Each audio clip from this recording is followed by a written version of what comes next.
speaking out of Akron, Ohio, representing Team Popping the Boys, the headline god, Jeremy Lambert, and his co-host, speaking out of Atlanta, Georgia, representing more than one royal family, the king of indie viewing, Stephen Jensen. And this is the Spotlight on Fightful. Welcome, everyone, to the Spotlight here on Fightful. I'm Jeremy Lambert. That is Stephen Jensen. And shout out, as always, probably move my mic a little bit closer. Shout out, as always, to Big Dick MLJ for the intro. It is Thursday, May 30th. Jensen, how you doing, buddy?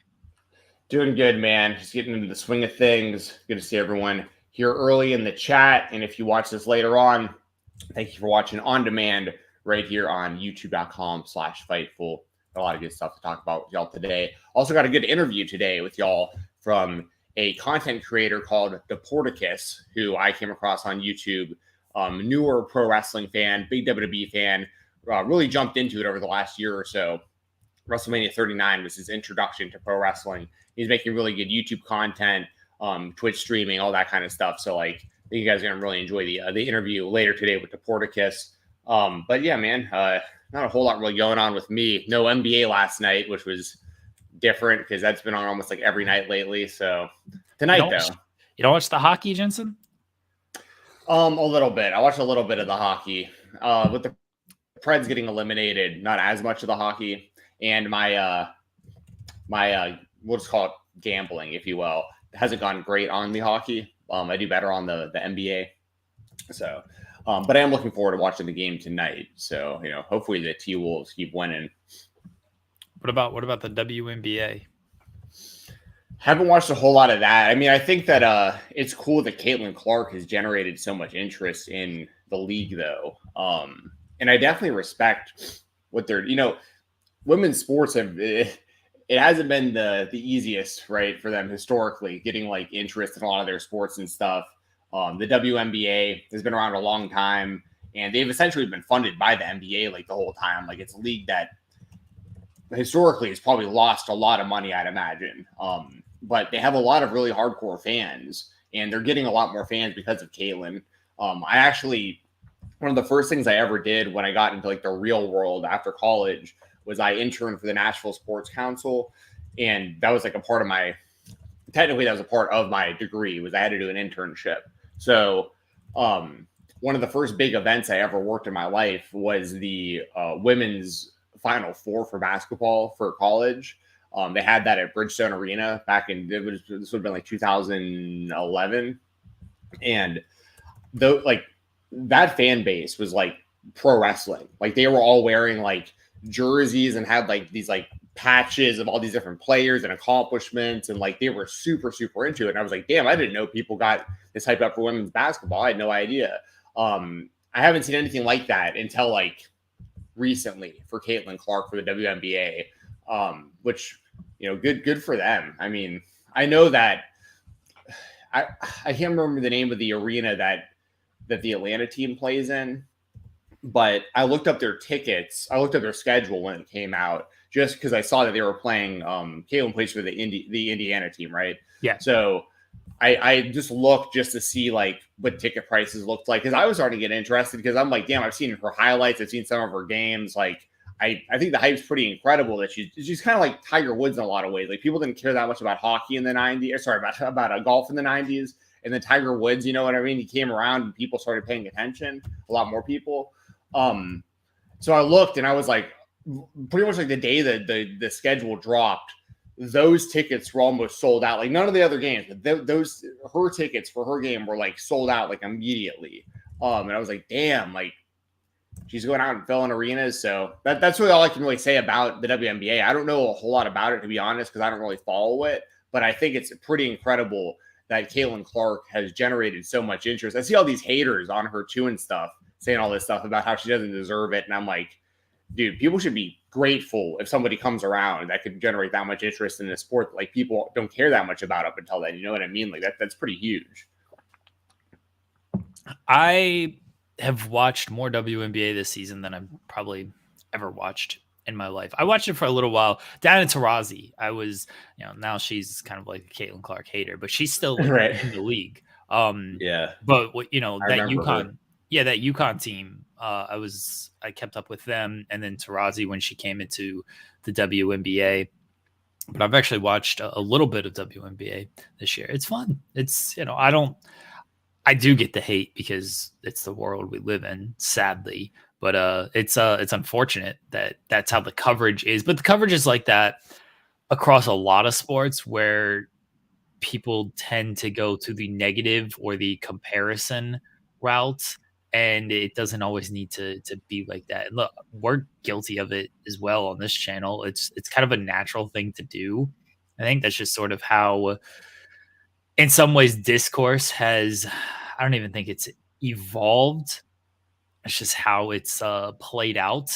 And it certainly happened with that in WNBA. Now, granted, a lot of the hate goes way too far, and Sure.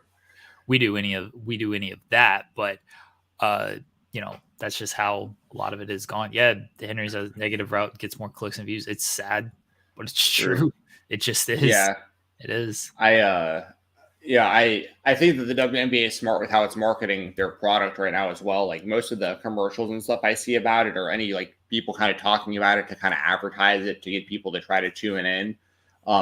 It's a lot about like, if you miss kind of like the fundamentals of watching basketball when you watch the NBA, like the WNBA might be something that you like, because in the NBA, obviously, these players are insanely skilled and insanely athletic, but it's the critiques that I have about watching some NBA games is kind of like what I was talking about with you last week, where like when I watch the Celtics, it's like Brown touches the ball and I'm just expecting him to like not pass it. Like I think he's going to just go one-on-one with somebody. Everyone else just kind of gets out of the way.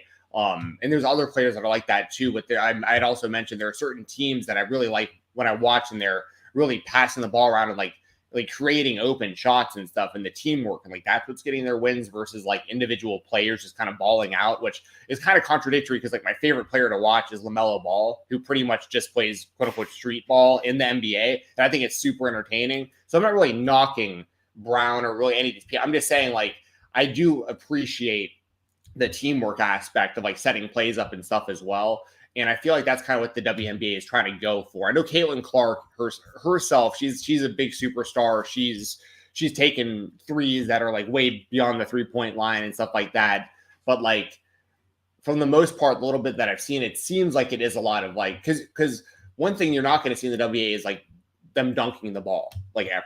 You know what I mean? Like there's certain things you're just not going to see. So they're going to have to set up plays and get open and take shots all over the court. And I think that's appealing to a lot of people that might be kind of sick of like, seeing superstars, just kind of be superstars in the NBA. You can see people kind of getting back. I don't know much about college basketball. I know that, I know March Madness obviously is massive every year and stuff like that. But I don't know. I guess it's just good for basketball in general. I can't imagine that Caitlin Clark having the success is bad for the sport of basketball in any way. You know what I mean? It's bad in that it brings idiots to the sport. Yeah, but that's going to happen everywhere. Like anything that's successful, you're going to have people come around that find out about it that are jerks. You know what I mean? It's almost like a sign that you're doing something right when you start getting haters, as weird as that is. A super chat from Chi-Town Spurs, who says, I was flipping between 3 different WNBA games on Monday. League is full of new stars and names that I remember when they were in college killing it. Yeah, I agree with that. I don't flip through a bunch of the games, but I do keep up a lot on the scores nowadays, and I see a lot of highlights. If you guys like really want to, he's great in the NBA as well. Nikias Duncan on Twitter, he's a wrestling fan too, so you're not just getting basketball from him. He is very good at, he like live watches games and will like have clips and break down like plays and everything, and then he does that post games as well, so you can watch him live kind of do that on his Twitter, and then like a day later he'll go back and rewatch stuff and clip stuff and break things down. He does this for NBA and WNBA, and he's also, again, he's a wrestling fan too, so he was like tweeting about Double or Nothing and everything, so you're not getting just basketball, but I think he's a really great follow Oh, there you go. You can follow him on socials if you would, on Twitter. If you'd like, all right, let's get into it. We got a lot of wrestling to talk about. People can be like, guys, leave a super chat on the video, leave a thumbs up on the video, leave a comment on iTunes, leave a review on iTunes if you would. That helps us out as well. Any way you can help support, we appreciate that. You can subscribe to Fightful Select, subscribe to this channel, subscribe to Fightful Over Books. There you go. Rachel Ellering is a big WNBA fan. Her and Chris Hero go to a lot of games and take all that in. I would actually love that, but Rachel Ellering on this show or in the weeds just talking about WNBA along with wrestling. But yeah. All right, here we go. Seems like everyone in the chat is pretty into the NBA talk except for Maggie, so that's pretty good. Sorry, everyone on demand who watches this later on like recording that has no interest. Just fast forward to too late now. But anyway, they'll scrub the the thing. They'll see when I hit the bumper, and they'll be like, okay, this is when the topics actually start. Yeah, that's the point of the bumpers, so everyone knows when the topics actually start. I think everybody knows by now. We spend the first 10-15 minutes just talking about not wrestling. All right, here we go. Let's get into AEW. Over 1 million fans and a great number in the demo tuned in. And it was a great show, and I think it's been a run of great shows. AEW, a lot to talk about coming off of AEW Double or Nothing and AEW Dynamite last night. So we'll jump around a little bit between the pay-per-view and what happened last night, but I know your spotlight for this particular episode was Will Ospreay winning the international title at Double or Nothing, defeating Roderick Strong, and then winning the Casino Gauntlet last night on Dynamite to earn a shot at the AEW World title and Swerve Strickland at Forbidden Door. So what do you think, Jensen? They're going full bore with Ospreay here. I mean, the international title thing we both called, for the second that match was announced with Roddy, we were like, this is never anything against Roderick Strong. We've made that really clear. We're Roddy fans of his in-ring work, but it was obvious, excuse me, it was obvious that Ospreay had to win that match. Now, what I didn't expect was him to win that match and then immediately become the number one contender for the world title. Although I had floated the idea in previous weeks of combining the international and world title, like getting rid of the international title and just, consolidating it with the world title. This is actually a point that I just going to bring up really quick. It's a bit of a sidebar, but it full circle with the interview later. Did you get a chance to watch Dporticus's AEW Double or Nothing video yet? I've not gotten a chance to watch it yet. No. Okay. One of the I won't spoil the whole video. People go check it out. But one of the things that he mentions is yes, Maggie, I'm wearing an Undertaker beanie. I almost wore a John Cena shirt also. I'll say that for another week. The guys who saved Cody are going to be getting a lot of respect, all these weeks. Got to get some yeet gear probably too. One thing that Dporticus mentions, now for context, everyone, Dporticus started watching wrestling at WrestleMania 39, but has not missed one Raw or SmackDown since, has gone to a bunch of live shows and stuff like that, and just watched AEW for the first time, checked out Double or Nothing this past weekend. And one of the things that he mentioned about the show, which he overall enjoyed the show, but he mentions, he's like, what's the hierarchy of the titles? And it felt like there was a title in every single match, and there was like 12 matches. And it's like, yeah, that's even somebody who, like, we talk about that all the time, where it's like, I don't know if I was watching AEW for the first time and I saw the TNT title, the Continental title, the international title, the FTW title, the world title, and so on and so forth. I would, if you saw Ring of Honor titles popping up, he was really confused about the Bang Bang Gang. He was like, there's 3 people with 9 titles. And I was like, we've been saying that on our show. Like, so he's like, there's more, he's like, the Bang Bang Gang holds more titles than like the WWE has. You know what I mean? And I was like, that's pretty hilarious when you think about that. So I think that they should get rid of the international title if they're going to just have the international champion wrestling the world champion anyways. I know that Ospreay said in the post-fight scrum that he would like to defend the international title all over the world, like not just in AEW. And I think that would have been a great thing for the international title if that was a thing that was done consistently. We've seen a little bit of it in the history of the title, but I've said it before and I'll say it again. You definitely don't need an international and a continental title. You're just making two titles as the Intercontinental title, essentially. And they're going to do the Continental Classic anyways every year. And if they want to have the title on the line for that, that's fine. But like, anyway, that's my only critique of all this, I guess, is like, I don't know. You just don't need, but like, is it going to be title versus title? Is it going to be just like, I mean, because if Ospreay loses and he's carrying the international title, people are still going to remember like, well, he lost to Swerve. Like, so it kind of devalues it a little bit in some ways. It's hard. I think people understand kind of what I'm saying, though. Just it's strange to book him to win that title and then immediately be challenging for the world title. And also, like, do you have Ospreay beat Swerve this fast? Go into Wembley with the title? Yes. I agree. And once again, that's nothing against Swerve. We were both advocating for Swerve to win the belt. You know what I mean? But like, I think that's the move too. So I guess answer these questions for me, Jeremy. I mean, we kind of like, why do you think that Ospreay should win? I mean, the obvious being that All In is going to be in Wembley.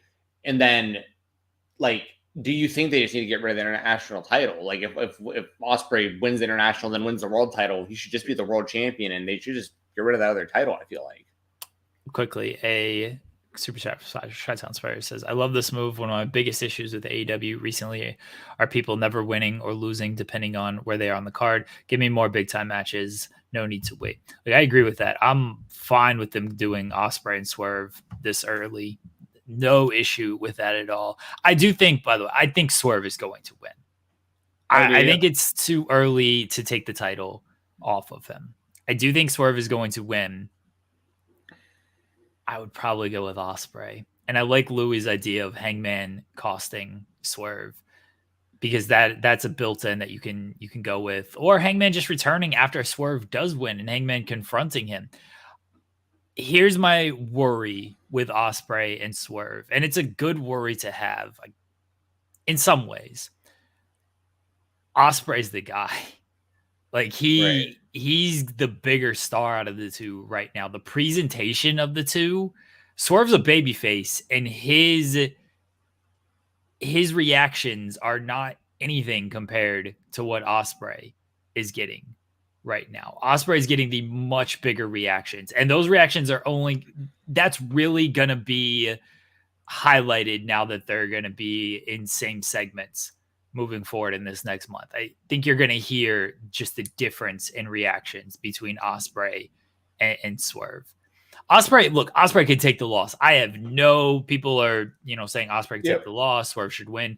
I totally 100% agree with that. He can take the loss. He will be fine. This is why I think Swerve is probably going to win, because I think they can deal with an Ospreay loss and he'll be perfectly fine. I'm just talking about based on reaction, based on maybe potential direction. Ospreay might be the better choice right now. And that's no knock on Swerve. It's partly the way the presentation of him since winning the title, where he's had a lot of kind of 50-50 matches with guys he should have beaten a lot quicker. And then the Christian Cage feud was fine, but it wasn't anything to write home about. It was Christian was there. He got the title shot off of the Elite. It was a fine match, but it was okay. Again, Ospreay, the reactions he's getting, you can't ignore that kind of stuff. You can't. Well, think about the reaction him at Wembley as the champion going into that stadium would be. I mean, that's the main reason, by the way, everyone in the chat that like strongly disagrees with, Ospreay beating Swerve. I'm not listen. The reason that I'm saying the things that I'm saying is because like we're at where we're at, right? Like in my kind of perfect scenario, like this wouldn't be. I'm not like, let me put it this way. I want to see Swerve versus Ospreay, obviously. Like I want to see that match. Swerve is killing it. He's the world champion. Deserves it. Should have a lengthy title run. It shouldn't end quickly. It shouldn't end as fast as Forbidden Door. I agree with all of these things. I also would not have booked Ospreay versus Swerve right now. Like if I was Tony Khan, I would have waited a little bit. Now, I also understand you don't want to wait forever. Things happen. People get injured. Stuff happens with contracts. I'll never forgive AEW for not giving us Cody Rhodes versus Sting. Okay, you're gonna slow play that, and it's never gonna happen now unless Sting winds up in the WWE. So I think that I agree with like pretty much everything everyone's saying here, but in the back of my mind, I'm like, but then there's Wembley right around the corner. Like, do you really have? It isn't so much about Ospreay taking a loss because, like, I think, like everyone's saying, I think Ospreay, it's okay. Like, Ospreay doesn't need to be undefeated his entire AEW career. Like, if Ospreay lost to Swerve, I really don't have an issue at that. But where my wheels are spinning is like, okay, he loses to Ospreay loses to Swerve at Forbidden Door. And then you're just setting up Ospreay for like a mid-card, maybe co-main event match at Wembley for the international title. I just feel like if Wembley's going to be Ospreay in the world title, it just kind of, unless they're going to wait another year to do that. But I mean, once again, a lot of things can happen in a year. What if, God forbid, what if Ospreay gets hurt? What if something happens? So we're like, you can't do that an entire year from now at Wembley. Like, speaking about capitalizing on stuff, we want to capitalize on getting Swerve and Ospreay in the ring together as fast as we can to make sure it happens for sure. But you also want to make sure you get your moment of Ospreay as the world champion at Wembley too. I mean, you don't want to not be able to do that. I feel like whether he wins the title there or goes in as the champion. So see, I'm not sold on the idea that Ospreay needs to be the world champion going into Wembley or that Ospreay needs to win the world title at Wembley. I know a lot of people have been married to that idea since Ospreay signed. I've not fully been married to that idea. I think that's just been a lot of just fantasy booking, which fair. I mean, sure. We all do it. We're doing it literally right now. Like, so I'm not sold that that's something that needs to happen. But Ospreay is going to get the biggest reaction on that show. And that's why everybody's like, okay, put the world title on him, have the world title match. There's plenty for Ospreay to do. He could likely, potentially still be the international champion. He can have, I don't know if he's going to have a rematch against Danielson. I see somebody saying that. I think they're really trying to do Danielson and Nigel if both men are healthy, because they've seemed like it was a real possibility last year. And then it obviously didn't happen because Danielson was hurt. They continue to tease on commentary and through interviews and everything. Seems like Nigel is healthy enough to at least do one match. So this would be the match to do as long as Danielson is healthy. There would be plenty for. Nigel got ready last year for it, right? Like, he was ready to go if they needed him. So, I mean, hopefully he gets his chance. That's what I would want to see. I want to see Danielson and Nigel.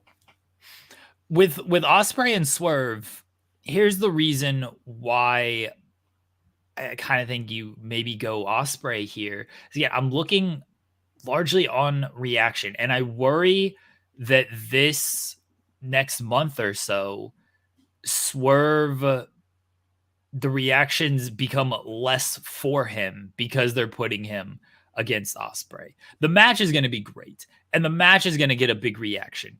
There's a risk that the crowd almost deflates a little when Swerve wins because they want Ospreay, and Swerve is a babyface. You don't want to deflate the crowd with a babyface victory. Now, look, they could book this in a way over the next month where Swerve does actually gain the bigger reactions, and they almost heal Ospreay because you have the callous attachment still. But I don't think that's going to happen. There's no real indication that's going to happen. If anything, Swerve has the more heelish tendencies, which that's what got him over in the first place.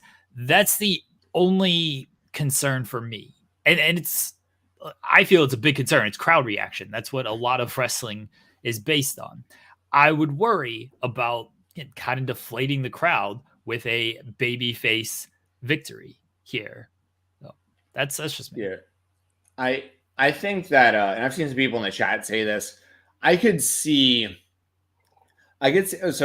with everything you're saying. Like, Ospreay is for sure going to get the biggest reaction at Wembley regardless. And if he goes in and he defends the international championship against someone good, like, I'm not going to really complain about that, depending on what the main event winds up being, or that might even be the main event. Maybe Ospreay still, I mean, I think it'd be a little strange for international championship to main event Wembley if, like, the world title's on the line earlier in the show. The world title's gonna, I think the world title's should gonna main event because the winner of the Owen gets the world title match now. Right. So, and we don't even know who's going to be involved in that yet. So there's a lot of possibilities there. But, like, I could see them doing Swerve versus Hangman in the main event of that show for the world title. I think that's, if you're not going to do Ospreay in there, I think that Swerve versus Hangman is probably the best option. And maybe some sort of stipulation again, like maybe like a 2 out of 3 falls to like settle the score, or some sort of, you know, I don't know. There's a lot of stipulations you can go with. We've already seen like a last man standing match and some, you know, pretty brutal stuff between the two of them, obviously. But yeah, I think that that's probably a good way to blow off the whole thing between the two of them. Would you have Swerve retain over Hangman, or do you think Hangman should win there if that happens? At All In, I think the better story is Hangman winning, but I could see them going with the Swerve victory just to end the show on a babyface victory. But I think the best storytelling, by the way, that I think they could do here would be Hangman and Swerve at All In, because that's a long-term story that has plenty of meat to it. Hangman desperate to take the title off of Swerve and coming back, winning the Owen, earning his title shot, not just being gifted a title shot or anything, earning the title shot, and then beating Ospreay or beating Swerve at All In. I think that's the best story that they can do. Whether they do it, don't know. Yeah. And Maggie mentioned I was actually going to bring this up. I'm glad Maggie reminded me. At some point, I think Swerve is going to represent Team AEW in the AEW versus the Elite feud. And Swerve has actually like kind of alluded to that himself and like previous promos, like being like, you know, for AEW. And I think that Hangman will eventually side with the Elite when he comes back. So like, I could see both of these guys being involved in that story also, like coming out of Wembley too. So there's a lot you can do with both these guys.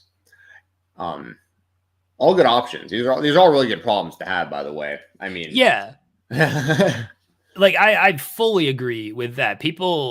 I don't understand people that are criticizing. I mean, I do, because people are going to be people, but we're getting Swerve and Swerve and Ospreay, where it's like, oh God, oh no, neither guy can afford a loss. Who's going to win? Well, one of them can afford a loss. It'll be fine. Whoever loses this. Certainly Ospreay is not going anywhere. I don't think Swerve, if he loses the title here, is dead or anything. He's got the whole Hangman feud.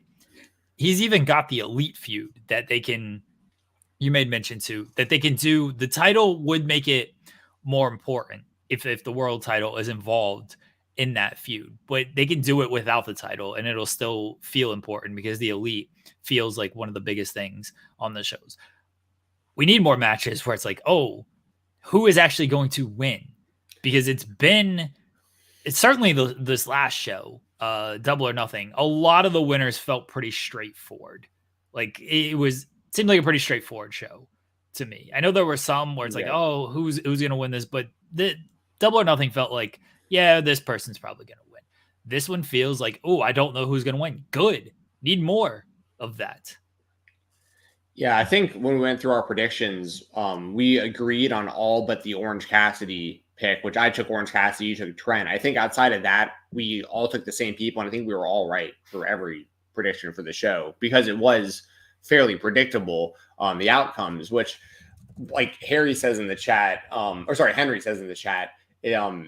people complain about matches being predictable, and then they do this match and complain, which is very true. I mean, like it's great that we're in positions as wrestling fans where a guy like Swerve and a guy like Hangman are so over in their own respective ways that, like, you know, it matters. At the end of the day, it matters. Like, it matters who wins, it matters who loses, but like it only matters because you care about both the people and they're seen as like important.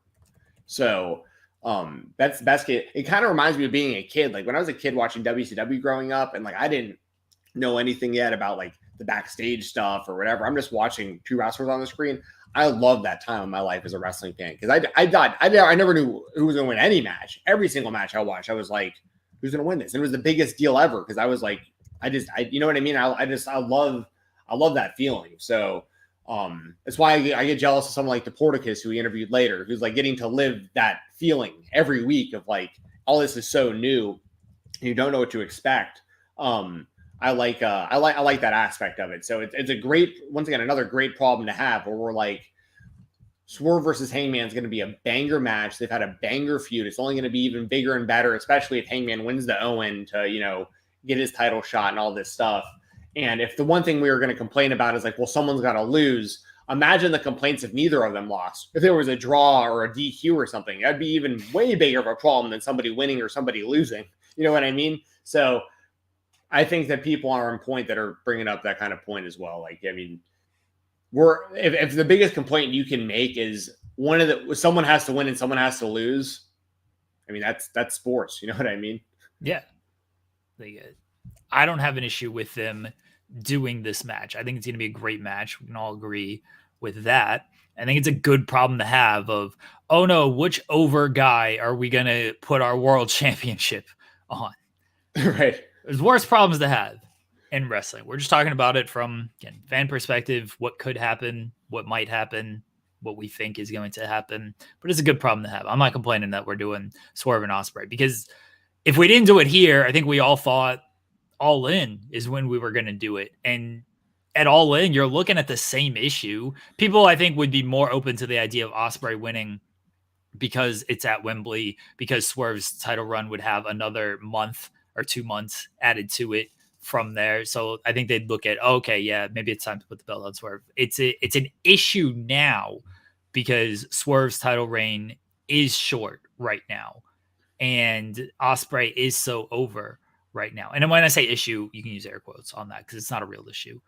That's why people are like, "Ooh, I don't know about this." But again, this is a pretty good problem to have of, hey, do we have our world champion, a guy who should be a centerpiece of our show, and an Ospreay win further establish him, further solidifies him as that guy. And I think he does need this victory over Ospreay to really establish that.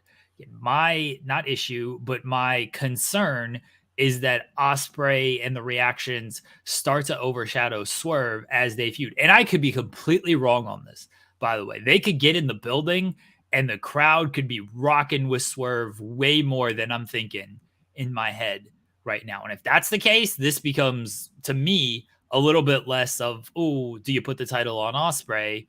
And it's like, oh yeah, you definitely go with Swerve and you definitely continue this reign.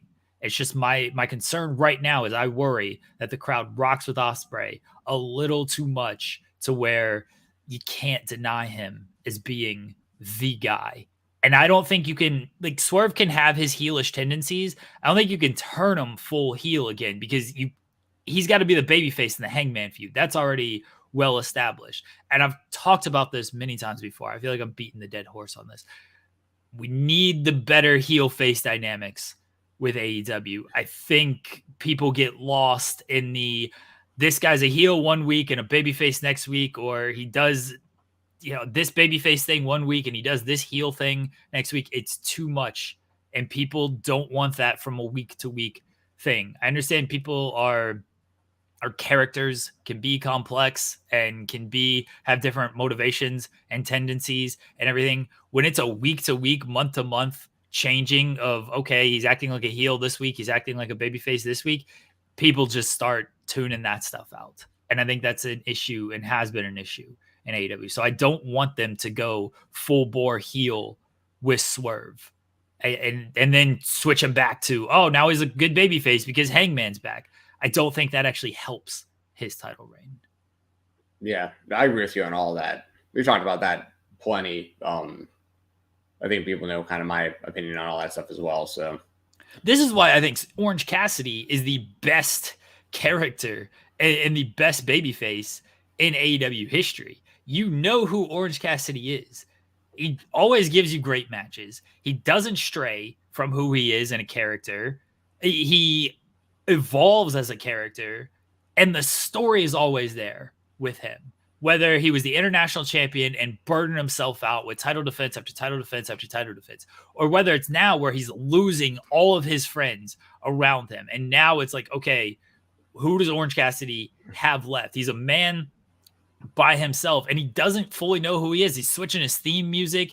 Is he going to use Jane? Is he going to use Where's My Mind? Like, he doesn't really even know who he is because all his friends, Chuck's not there anymore. Rocky just shows up to lose. Trent's turned on him. Statlander's turned on him. He didn't have a friend. He didn't know who he is anymore. He's been the best character. I tweeted this last night. He has been the best, most consistent wrestler and character in AEW history. I know who Orange Cassidy is. And I think there's a reason why Orange Cassidy continues to stay over and continues to stay as relevant and emotionally attached with fans as he is. It's more than just he has a look, a very unique look that people can latch onto and identify with. It's because they actually give him consistent stories and he is a consistent performer. And I think that if they do more with that, then they'd be really onto something. I understand you can't do that with every single character, but I think there's a reason why Orange Cassidy is in this position and why fans continue to connect with him. Yeah, well, and I've talked about this before too, and we'll move on here in just a second to some other topics, but to kind of that point of like that gray area, which works sometimes, doesn't work others. Like back when AEW started, that was something Cody talked a lot about, was like, is there really a need for, good guys and bad guys? Like, is everyone kind of a gray area and kind of choose your own adventure of like who you like and who you want to cheer? And so just like, let's get good matches and stuff like that, good stories. But like, I've talked about it plenty before, but in my opinion, Swerve has been the heel the entire time through his Hangman feud, and Hangman was the babyface. Like and it's just, but because of the crowd reactions, it flipped. But it's just interesting because like what got Swerve over as a babyface was a bunch of heel stuff, like threatening a child and stuff like that. Like he was the heel. If we were watching an action movie and Hangman Page was the main character of that action movie, and Swerve as a villain in that movie had done those things to Hangman, the way that Hangman got revenge on Swerve by kind of like stalking him and the way he would attack him and stuff to get his revenge, you would be cheering that action hero as the hero of the movie. Like, so it's one of those things where just that all that was confusing to me was like Swerve got over by being a heel, but he got over as a babyface. So like you got to roll with him as a babyface, and there's certain things he's changed about his kind of character and presentation since then. He's more likable, more friendly, and that kind of stuff. But there's still that edge to him, of course, where he's cutting off Luchasaurus or Killshot's hair and stuff like that and whatnot. So like he still got that edge to him, but it's similar in some ways to like Stone Cold, right? Like when Stone Cold had his big come up, he was a heel, and he never really changed much about his character to become a babyface. He just started getting huge babyface crowd reactions, and they were just like, okay, we'll just put him against heels now.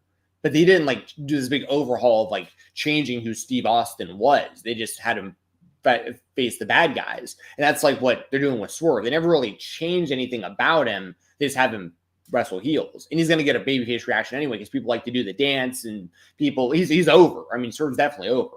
And people respect the work. That's at the end of the day, that's what it is. They respect the grind of his career, all the years it took for him to get there, what he represents as a champion, his in-ring work, his mic skills, his whole presentation. Like, people respect what he is and what he's become in the wrestling business and want to see him have this success. So like, I get why he gets cheered, but it's just interesting when you really think about it. I feel like Hangman was the babyface that whole time, but it turned him heel. So it's just, to your point of like defined heels and babyfaces, sometimes it makes it a little confusing.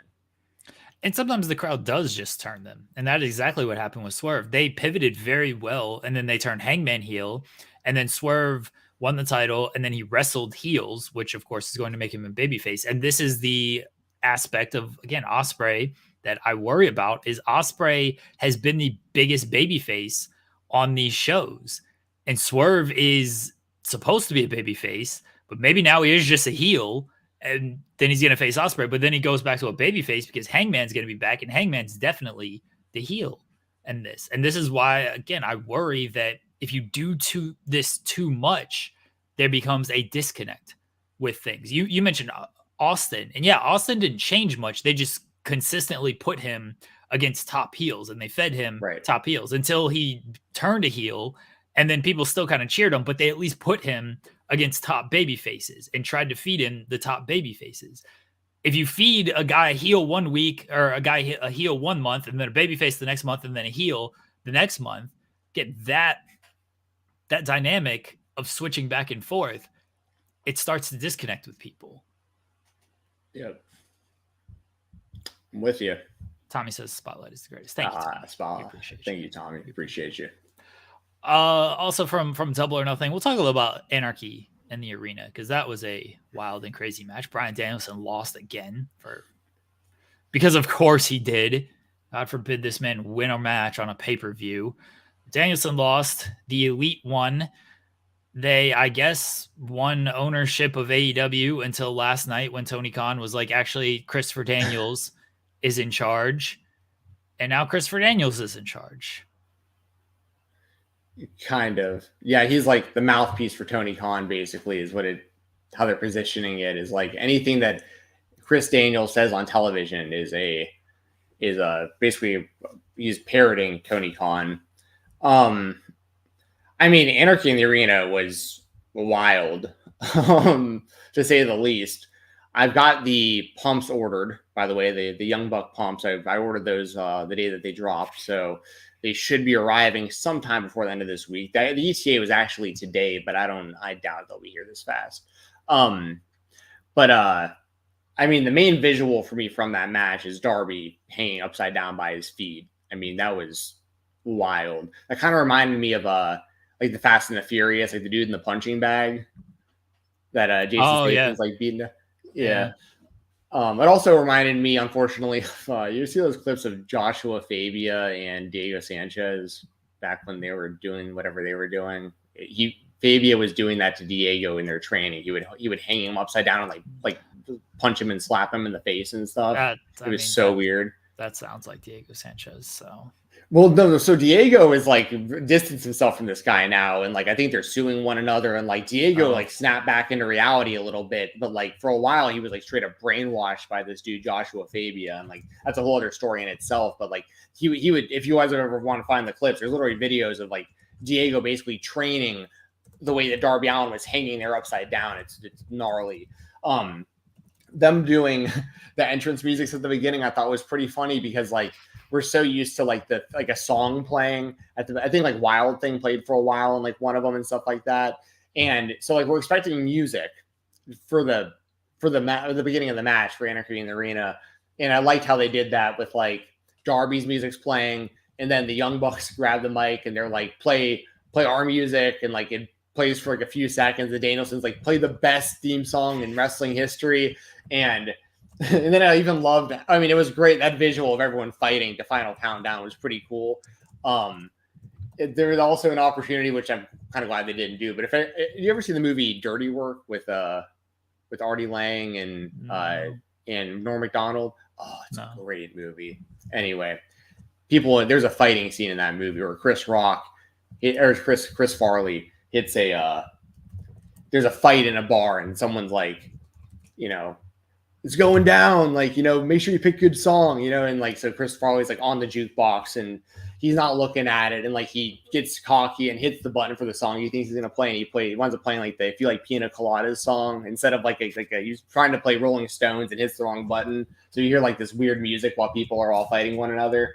But I also liked how the Young Bucks basically like they grab the microphone towards the end of Final Countdown and they're like, all right, cut the song. Like it's like if it plays again, we're like this is too expensive, So I thought that was pretty funny because I'd imagine if the song loops and starts playing again, Tony has to pay again for it.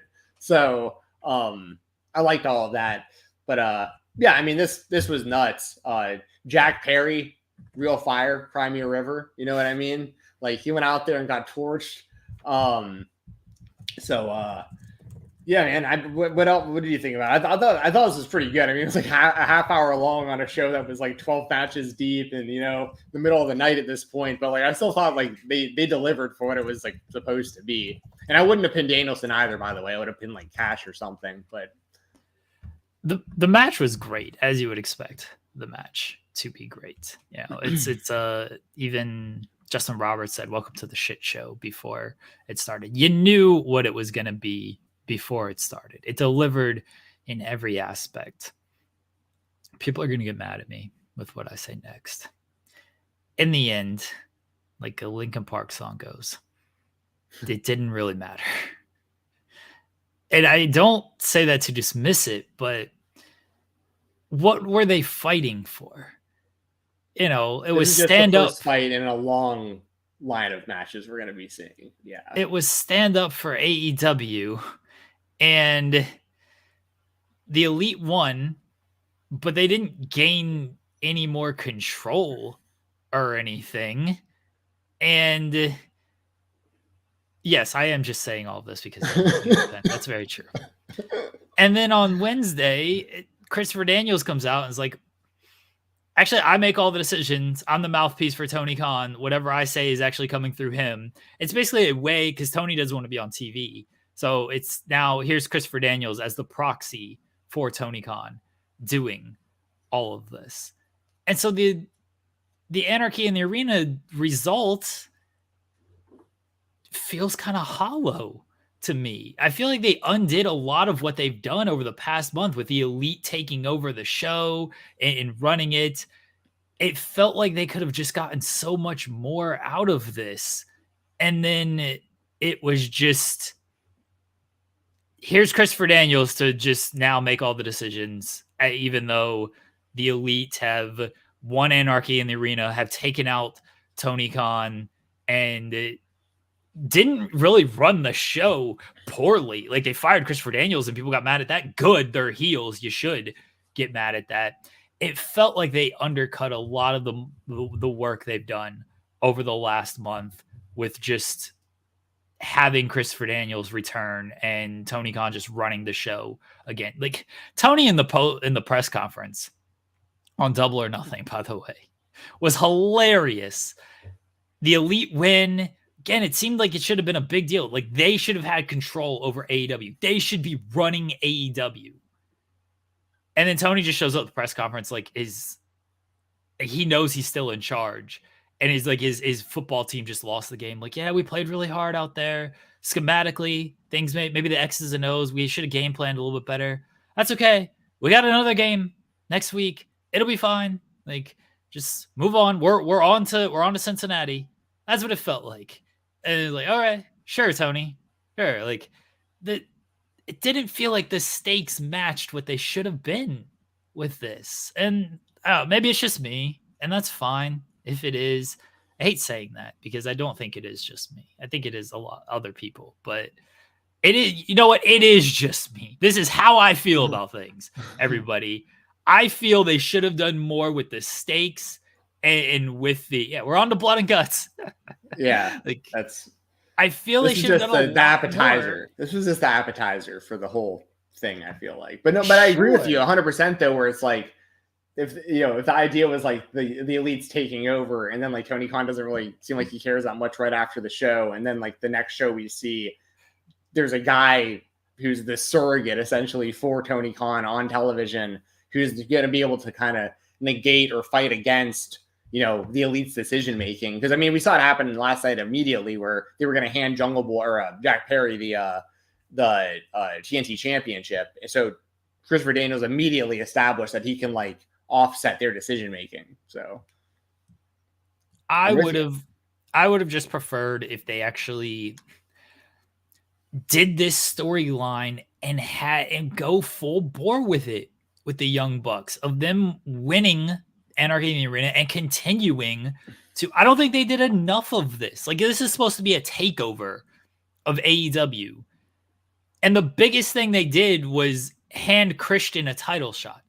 That was their big takeover, because they fired Christopher Daniels, but then he was just back 2 weeks later. They won Anarchy in the Arena, but it didn't lead to anything. Like, they didn't gain more control or anything. I don't think it's over at all. Like, they're gonna do blood and guts and stuff. I'm not saying it's over, but I am saying that I have less interest in it because they made stuff feel less important over the past month, because I don't think they did enough to make me believe that the Young Bucks actually are trying to take over the company and are trying to like ruin the company. Like that's why, no, I don't think it's over at all. But I am saying I don't have as much interest in it as I did after the initial attack on Tony Khan. I was big into that. I was like, oh yeah, good. The Elite are going to like really take over this show. And they did some minor things. But a month later, they win the first big match. And then 3 days later, doesn't really matter. They should have let Jack Perry hold the TNT title. They should have gone with that. I agree. They should have handed it to him. Yeah, they should have handed it to him, and they should have had Jack Perry just be the champion. I understand you have to have a storyline reason of with Tony Khan now being back on television. Okay, you gotta explain that what happened with Christopher Daniels. If Tony Khan's back, how can he allow Christopher Daniels to now be fired? Fine, hire him back, but don't make him a mouthpiece or anything. Just hire him back and move on from that. Be like, you know what, Christopher Daniels, you can't fire him. It doesn't have to be an interim GM or whatever. This is why there should have been some type of stakes in Anarchy in the arena. Now it's just Tony's back in control. I thought it was hilarious. That Okada thing was hilarious. With they're chanting CM Punk at him, and he just like, shut up, bitches. That was so good. Oh, that was great. Okada rules. He rules. Yeah, he's the man.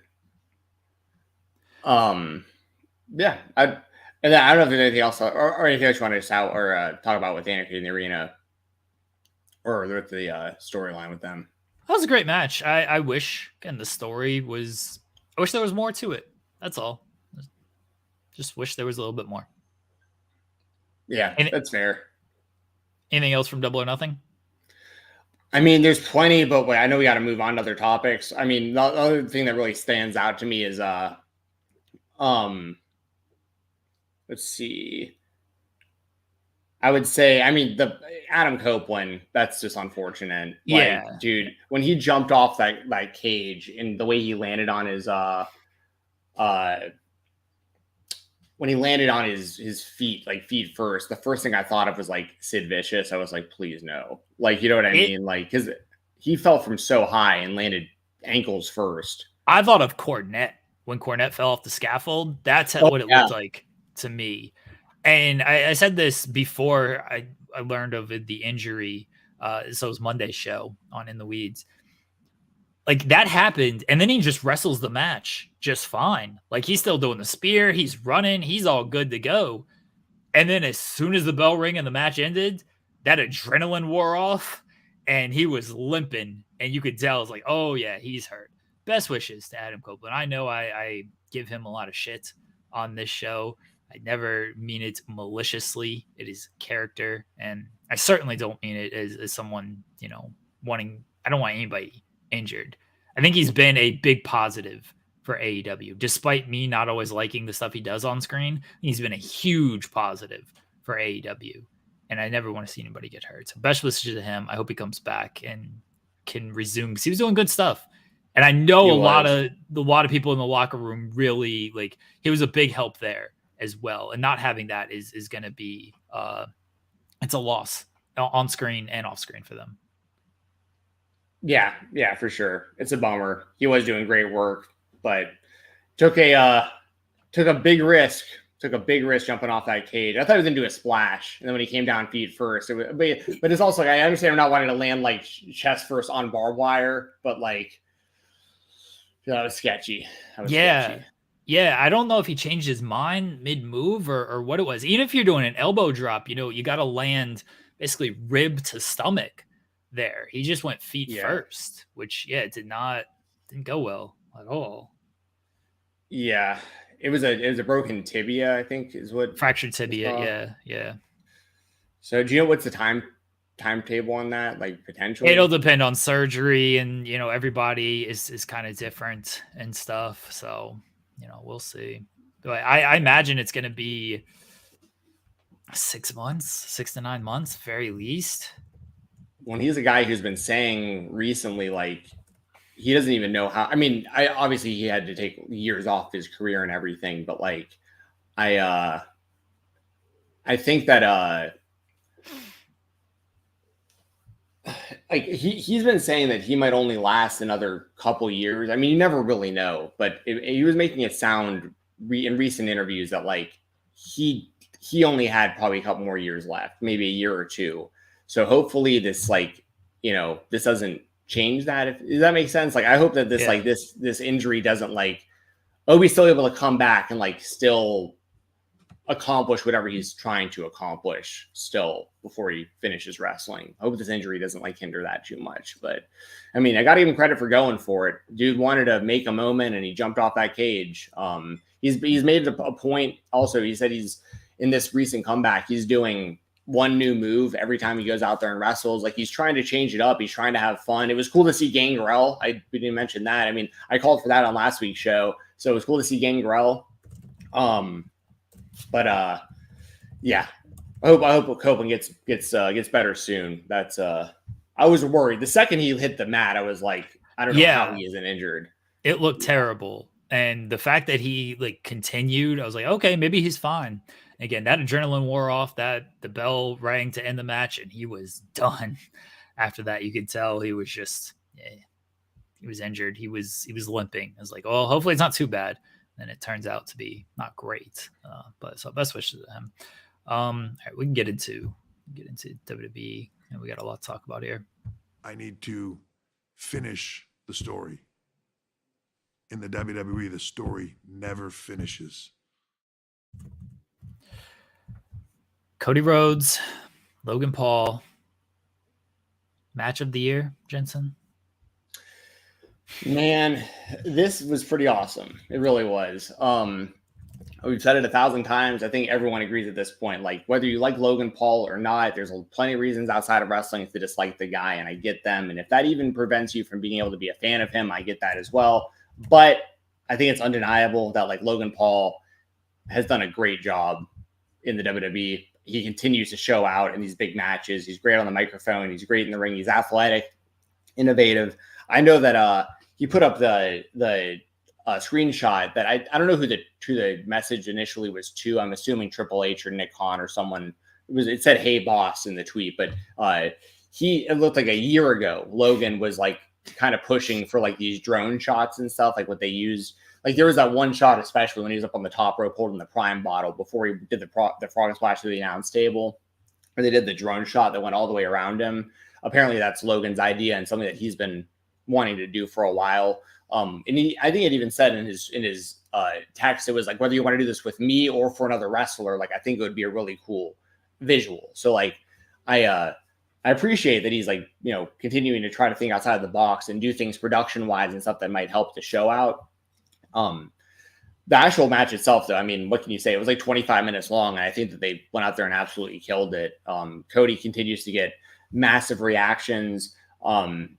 It'll always be a cool thing for me to see the WWE in other countries and people all singing Kingdom, no matter where they are, and doing the woe. And they're doing this for a lot of the theme songs and stuff. Like the crowds are super interactive at these PLEs, especially internationally right now. Like I think it's really, really cool. So I feel about how you guys expect me to feel about it. You know, I thought they totally delivered. It was good seeing Cody get another title victory. People expected Cody to retain, but like he should have here. And Logan just continued to establish himself as like, he's definitely one of their top guys.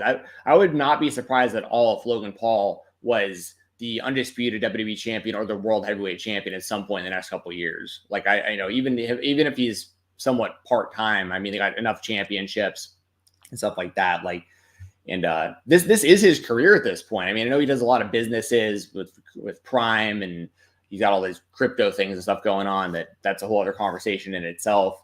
But like, he does a lot of stuff outside WWE. But I feel like at this point, his job like is WWE wrestler. Like that's what he does the most. That's what he's the most focused on. That's what I think his real career promise is like, that's, you know, I think he's kind of perfect to be a professional wrestler. It's just this whole social media and fame thing came first. And that was his foot in the door, of course, to be able to do what he's doing right now. Same thing that happened with him in boxing as well, of course. But like, this is he fits like a glove in the WWE, in my opinion. And y'all know how I feel about Cody. Obviously, just look behind me. So yeah, this was awesome. How did you feel about it? Oh, that was really good. I'm gonna sit here and try to troll you too much. I mean, Cody needed help from that actor. Otherwise, I don't know if he would have won. So just once again, Cody needed help to retain the title, just like at WrestleMania, without The Undertaker and John Cena and Jey Uso wouldn't have won. Now he needed help from Ibrahim to beat Logan Paul. When's this guy gonna actually win on his own? It's all just a part of the spectacle, Jeremy. It's all for fun. It's all for the pops. Cody can beat him one-on-one. Okay. But it's also he had got some help before that. Let's not forget there was it someone in the crowd had helped Logan right before that? Yeah, well, Cody beat the shit out of the dude in the crowd. Yeah. So I mean, they both got some help. It was only fair. Logan's frog splash was awesome through the announce table. That was a cool shot. Yeah, the drone shot, everything. It was really cool. When Logan turns babyface and starts doing the Steve Austin celebration with the Prime bottles, he's gonna be the biggest star in wrestling history. Well, let's see it. I think you'll be excited for that. You'll be excited for that, right? It's pretty wild seeing the whole Prime setup right next to the announce table, the giant bottle and all that stuff. I still have not tasted Prime. I've never drank it. You've gone Woo Energy and you've not drinking Prime? What is happening? Someone gifted me the Woo Energy. I would not have purchased that on my own. Still. I want to get Stephen Jensen a Prime. Yeah, we need to try. Dude, well, the funny thing is, the reviews are so mixed. It seems like kids love it, and then adults are like, this tastes weird. And yeah, I don't know. And also, all energy drinks most of them have some sort of weird aftertaste or something to them. So not all these energy drinks are for me. I will say this is not a hashtag ad or anything like that, but a lot of the G Fuel I've enjoyed. I will say that. Way better than the Woo Energy. I will say that. So, but yeah, we got to do a Prime taste test at some point. I thought Cody had a flavor coming out, but maybe it was just a bottle for WrestleMania. I don't think he has a Cody flavor. Yeah, otherwise, I drink that. He has an actual flavor. What would it taste like? Just America? Yeah, freedom. Cost $1.05. Yeah, tastes like Rock, Flag, and Eagle. Yeah. Yeah. Anything else from King and Queen of the Ring? Yeah, congratulations to Gunther on winning King of the Ring. He was kind of the most obvious choice from the beginning, but I have no problem with him winning. Sometimes the obvious thing is just the thing to do. It is interesting, though, that he's getting a shot at the World Championship and not the WWE Universal title, because they have almost a logjam there already of the world title, because you've got Priest and McIntyre. And I would imagine, unless CM Punk gets involved, and I don't think they do this because Punk would get booed, obviously, at Clash of the Castle if he were to cost McIntyre. So I think that McIntyre is going to win the title at Clash of the Castle. And then you have it set up for McIntyre and Punk, but they might be Punk's. I don't know what Punk's return timeline actually looks like. So, but the way that it seems right now is that we get McIntyre defeating Priest, and then we would get McIntyre versus Gunther at SummerSlam because of the King of the Ring, and then we would do Punk and McIntyre after that. If Punk's injury is taking longer to recover than they expected, maybe is that because otherwise I don't know why you wouldn't just do Gunther wins this and he wrestles Cody at SummerSlam. Yeah, I was a little not concerned. I don't know what the word might be. Surprised. I guess surprised would be the right word, because it seemed like they might do Orton and Cody, and I think Orton and Cody still might be the direction for SummerSlam. But I do agree that on Raw, it seemed like the World Heavyweight title picture was kind of laid out with Drew most likely defeating Priest at Clash of the Castle, and then going on and facing Punk at SummerSlam, assuming Punk is healthy. Maybe Punk is not going to be ready by SummerSlam, and maybe that's why they're going with Gunther. I still don't think it's a bad idea if Gunther's like, you know what? I'm just going to challenge Cody. Why am I going to go after this title? I'm going to go after Cody. Because I think Gunther and Cody is the match to kind of make. Because I don't know what do you think Cody does going into SummerSlam as the number one Cody fan? Like, who makes sense for him right now? Probably Orton still, maybe. Like, even though he lost the King of the Ring, like they just turn Orton. Yeah, I guess. I mean, like, it's just the only name that I feel like makes enough sense where like he's got the history with Cody. Also, Orton didn't really get pinned at King of the Ring, so that's kind of like. Yeah, they might run that back. Triple H talked about running back Gunther and Orton because they did address Orton's shoulder being up. And do you think that was intentional in any way or just a mistake? I don't think it was intentional. I don't know if it was way up. It was way up, yes. I don't think they intentionally decided, hey, let's have Orton's shoulder up and then make a storyline out of this. I also think Orton is been in the game too long to not know to keep his shoulder down. So I think it was a mistake. It was a mistake that you certainly wouldn't expect out of a guy like Orton because he knows how to put his shoulders kind of flat on that. So it's very odd that it happened. Now maybe they'll run it back. That's what Triple H teased happening. But I don't think they intentionally did this because it doesn't serve anybody to intentionally do that. Hey, let's do this and then do a rematch. That doesn't make Gunther look great. It kind of fucks over the fans because, okay, why? I know pay-per-views now are different. Pay-per-views are different in that you're not spending $50 a month on them, but you still want to deliver these pay-per-views and not screw over the fans. Like, you want people to tune in and not feel like they got cheated of like, hey, just watch the product, watch the weekly product. You don't need to watch these pay-per-views. You want like conclusive finishes to that stuff. It's a bad mistake, or it's a dumb thing to do intentionally. That's why I think it was probably a mistake. It's just odd that it happened given how good Orton is and how good Gunther is. And like everyone, even like the referee, like there's no way you miss that. You know what I mean? Yeah. Like, and they're kind of told to like play it real. Like they're told to someone usually doesn't kick out. Yeah, they're told to count as a shoot. So the referee probably should have seen that his shoulder was up and be like, hey, his shoulder's up. And then, okay, get down on the shoulder there so I can count this.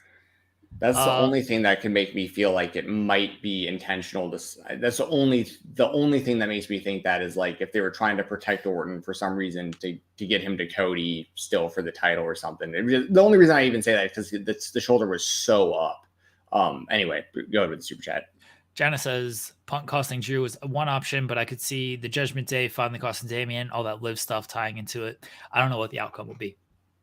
The Judgment Day stuff is very interesting. Like, I've really liked what they've done with the Liv and Dominic things. Priest is becoming he's almost garnering a babyface reaction, but you can tell he's kind of like sick of all the Judgment Day nonsense around him of like, what are we doing, guys? Like on Raw where he's beating up Rey, he's like, I don't want to do this. Like, I hate that I kind of have to do this right now. It feels like they want to go babyface with Priest. They just can't quite pull the trigger on it just yet. I think that's probably coming.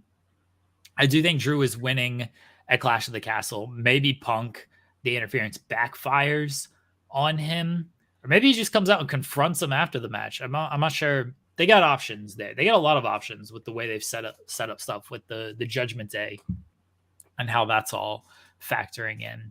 And one thing I wanted to highlight off of Raw as well was the Chad Gable segment. I think Gable's been doing great work. He's been fantastic as this new dickhead heel where he's bossing people around. And the reactions Otis is getting when that man finally turns on Gable, crowd's going to go crazy for that. They're doing a great job of like slowly kind of feeding that to you instead of, let's just go ahead and do it immediately. Like, Otis is kind of wrestling with this decision. He's making the mistake. He can't quite do it. Like on Monday, he couldn't prevent Gable from beating up Sammy. He's still under the Gable spell. Oh, Josh didn't like it. I liked it. I thought the crowd told you that it was good as well. The crowd, the reaction on that, like they're gonna pop big when Otis finally turns on them. Yeah, Gable does a great job as this dickhead. Like, you lack discipline. That's so, man, that's funny. Like, it's not fun. Well, it's funny, but it's also like he's lost it. He's like so delusional out there, and like I you saw it on like the pay-per-view where like he was able, like Otis did the clothesline to Bronson, but then he was like, torn on helping against Sammy and stuff like that. And the way that Gable talks to Maxine, talks down on her and stuff like that, like he's going to get his comeuppance eventually. Like Otis is going to beat him down. Otis and Maxine are going to probably be together and do their own thing. And Tozawa, I'm not sure where that leaves him, but maybe with them just without Gable or something. But no, I love this segment. I thought it was super entertaining. I feel like they've probably got to put the Intercontinental title on Gable eventually. Like, I think he'll get the one-on-one win against Sammy at some point, you would think. But I just like that. And one thing that they missed an opportunity on was I think someone called, it might have been Sammy, came out and called Chad Gable short or something like that on Raw, but they should have called him Shorty G, because I'll never forget how bad that whole era of Chad Gable's career was. Biggie referenced that on the pre-show. He referenced Shorty G. Oh, did he? Yeah. Okay. I'm glad that hasn't been completely forgotten. I shouldn't say that. It should have never happened. But like, if Gable's going to be a heel, that's pretty good ammo to like use against him. But yeah, no, this was awesome. I love the current Chad Gable character. And like I said, like, do you think he's eventually going to beat Sammy for the IC title? I do think he eventually takes the title off of Sammy. I think that makes the most sense. He's lost to Sammy enough at this point to where him beating Sammy feels like it's the story. And then he probably beats Otis. And I know Otis is going to get the big reaction when he turns and everything, but I don't think Otis is going to be the guy to beat Gable either. Yeah, I'm with you.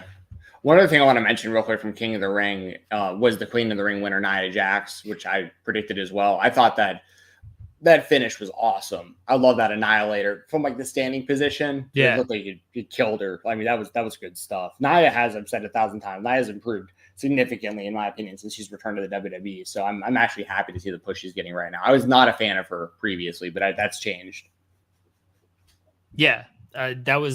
She's been doing very good work since returning. They've booked her as kind of the monster heel that we all knew she could be and has been throughout. And they've done a really good job with her. Her and Bayley at SummerSlam makes a lot of sense as well.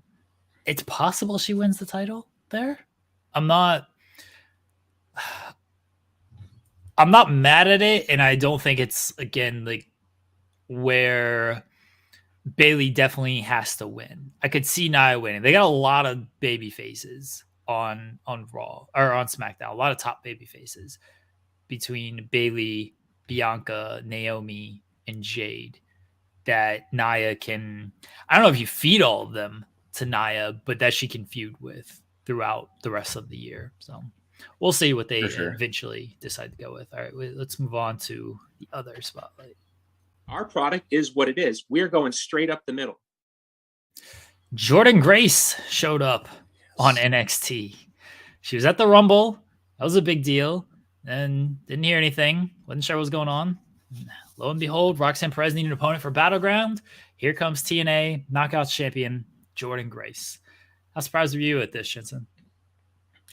I mean, I definitely didn't expect this. This wasn't on, I think, really anyone's radar as far as like her coming back. I mean, I'm glad that it's happening for sure.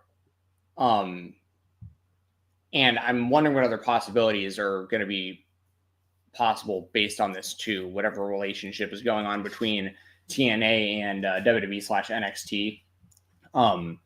I mean, I think it's incredible. People who followed my stuff for, a long time know that I have massive respect for Jordynne Grace. She's one of my favorite wrestlers in the world. I think she should have already been the TNA world champion at this point. So seeing her come in, and she's going to be wrestling Roxanne Perez. Is it going to be title versus title or just for the NXT? No, just the NXT. That's NXT. Yeah. Dude, I think it's like, I know obviously the gut instinct is like Roxanne's going to retain, but I mean, if there's a scenario where like Jordynne wins and then Roxanne moves to Raw or SmackDown and then Jordynne puts over someone else on the NXT roster before she's back to TNA or whatever, like I think that could be a possibility as well, potentially. Also, I'd like to see more crossover. Like, I'd like to see Speedball Mike Bailey in NXT. I'd like to see Masha Slamovich in NXT. Like, if they can do Josh Alexander, like, there's certain people I'd really like to see mix it up with some of the current NXT talent. And also, real quick, want to mention, of course, that Ethan Page debuted. It kind of goes hand in hand, but he debuted and attacked Trick Williams immediately. They were calling him All Ego Ethan Page. Like, so that's interesting to know as well. I mean, and it's funny because, like, the Forbidden Door is coming up for AEW and New Japan, but like WWE and TNA kind of have their own little Forbidden Door thing going on right now as well. So it's very interesting times. Josh says Jordynne versus Julia.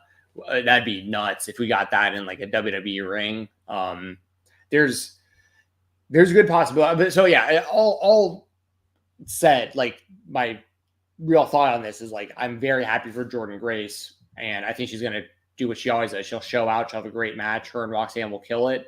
And like I said, I don't be surprised if Jordynne actually wins this thing, because it would make sense to get Roxanne onto the main roster. And it would make sense to have Jordynne lose eventually to the next person they want to really push on NXT, if that makes sense. So like, just keep those things in mind. I think there's a lot of cool stuff they can do with this. I mentioned this yesterday. I could definitely see Jordynne Grace winning this. And I could see it because I think Roxanne could go to the main roster. You know, she was supposed to be part of the draft, but then she wasn't part of the draft. She can move up to the main roster, and then whether they bring Julia in to face Jordynne for that, and then have Julia beat Jordynne, which is very possible. But I could see Jordynne winning this and having a title defense before she loses it to Julia, and Roxanne going to the main roster off of us. I think there's more at play with this TNA relationship this time around. Rumble definitely felt just like a one-off type thing. And for a while it was. And now it feels like there could be more for this relationship. I don't want to spoil anything. We could be hearing from Jordynne Grace soon regarding everything with this. So there could be articles coming soon from Jordynne Grace about this appearance and how it all came together. All right. But yeah, it was a big surprise. And then Ethan Page, I don't know if you have quick comments on Ethan Page. I think he's going to do great in NXT. Yeah. I mean, he's already in one night, you know, they're positioning him in NXT probably better than he was ever positioned in AEW his whole run. Like, he's going for the main championship of NXT right off the bat, it looks like. So I'm happy for him. And he's a guy who, you know, it sounded like he wanted out from AEW. He got out, and like, this was probably why. Like, he probably knew this opportunity was a possibility. And I think he's going to do great in the WWE system. The timing is probably right for him also. Like, he was really hot coming out of Impact with like that tag team with the North and everything with Alexander. But like right after the AEW run and Ring of Honor run, pretty underwhelming in my opinion, but that wasn't really his fault necessarily. So I'm interested to see what he does in NXT. I'm happy for him. All right, our indie spotlight. I'm going to give a big motherfucking shout out. Josh Prohibition, Matt Cross took place at AEW Gauntlet for the Gold this past week. That show is available, I believe, on IW. Or no, that's on Triller. That's on Triller's TV. Yeah. You can go watch that show. It was Josh Prohibition's retirement match. Him and Matt Cross have been friends, colleagues for years upon years upon years. If you go back and listen to, we had Matt Cross on the show a long time ago. I don't actually remember when. He was on In the Weeds a while ago, and he talked about his friendship with Josh Prohibition, and now they got to wrestle. And what is, for now, you know, it's wrestling. Always the never say never when it comes to retirement, but this felt like a actual retirement. You know, Matt Cross and Dog 20 was Josh Prohibition's first wrestling match. They came up together on the kind of backyard scene and everything, and now this is potentially, most likely, his last match as well. What'd you make of this match? Yeah, I mean, the main thing that I can add, just I know we got to wrap up. I got to clock for the shoe job in a few minutes here, but like my introduction to both of these guys. And by the way, Jeremy, your audio, it does kind of sound like you were in a tunnel for a second there. Oh, sorry. But my first introduction to both of these guys was the Backyard Wrestling video game on like the PS2 back in the day with like the ICP and everything. So it's just wild that like 25 years later or whatever, like these two guys are still wrestling one another. Prohibition gets to have his retirement match against M-Dog, Matt Cross. I mean, and it was an AEW, which is a place that like both guys are really, really well respected. The fans love both guys there. A lot of their work is in that area. So yeah, I mean, what can you really say other than like congratulations on a long Prohibition on a long run? And he was one of the, when you really think about it, he was one of the more influential guys in the grand scheme of things, because like when he got in those video games, there was very few people who knew about wrestlers that weren't in like the WWF or in WCW back in those days and stuff. Like, so for me, that was like, wait, who are these other wrestlers in this video game? And then like you find out though they actually are wrestlers, just not in these companies that I was watching. You know what I mean? Similar to someone like Trent Acid back in the day, where like I found out about him and I was like, where is this guy from? I saw like a documentary and he was in it. I was like, and then it got me like way more into like the world of wrestling that I wasn't familiar with. So yeah, this is mainly what I would say there is like, you know, if you want to know more about those guys, check out that old video game to see where, you know, I got my first start of checking them out. Then go check out like their recent AEW stuff as well in that retirement match. Jensen, anything else before you gotta go? Yeah, I definitely want to mention the GCW Championship was stripped of Blake Christian. Yes, So Matt Cardona, who is the general manager of GCW now, has decided that Blake Christian is no longer the GCW World Champion. Blake is going to be doing, I think, Best of Super Juniors is why he's missing. Yeah, he's currently in Best of Super Juniors. So he'll be missing Cage of Survival and Tournament of Survival weekend this upcoming weekend. And it's wild because like the disappointment I have in this is more so that they had multiple opportunities to get the title off of Blake that would have totally made sense up to this point, especially Spring Break. Joey Janela should have just beat him in the main event. They should have done the swerve with Missy Hyatt, and like Joey should have just won that night, because we're in the same position right now. We were in the same position that we were for Spring Break, where I've said it 1,000 times, but Effie and Mance Warner are wrestling in Cage of Survival earlier in the night. And I mean, if Effie wins, which I think is going to happen, I think Mance Warner is going to cash in this title shot at the end of the show. So now what they're going to do is they're doing this gauntlet. Don't know how many people are going to be in the gauntlet. Don't know who's going to be involved yet. But Joey Janela is going to be the last entrant in the gauntlet for this championship. So my prediction is they're going to have a gauntlet with a whole bunch of people.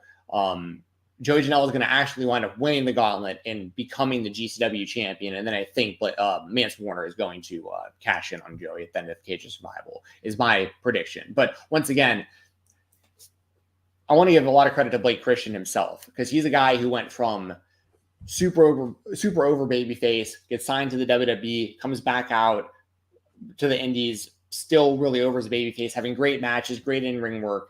And he did a great job over the last year and a half, whatever it's been, that he really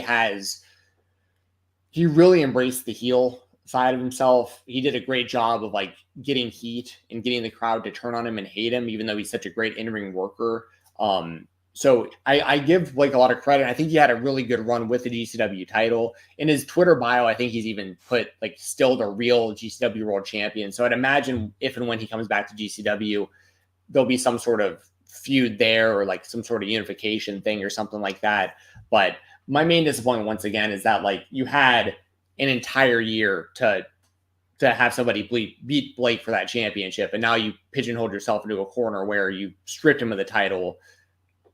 Joey should have just won at Spring Break in hindsight. But that said, you know, congratulations on Blake, having a good title run. And this upcoming weekend is huge for GCW. Once again, Cage of Survival, Tournament of Survival. We got a lot to talk about next week on the spotlight for sure when it comes to GCW.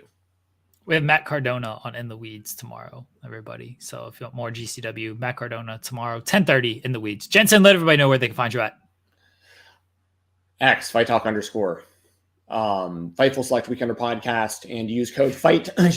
Use code FIGHT Talk on independentwrestling.tv. And the next time you guys will hear me, I think we'll be on. I'll probably do the Weekender on Sunday, covering whatever's going on this weekend in wrestling. Well, maybe Monday because of GCW, depending on how late their shows run on Sunday. It may be Monday for the Weekender, but just stay tuned.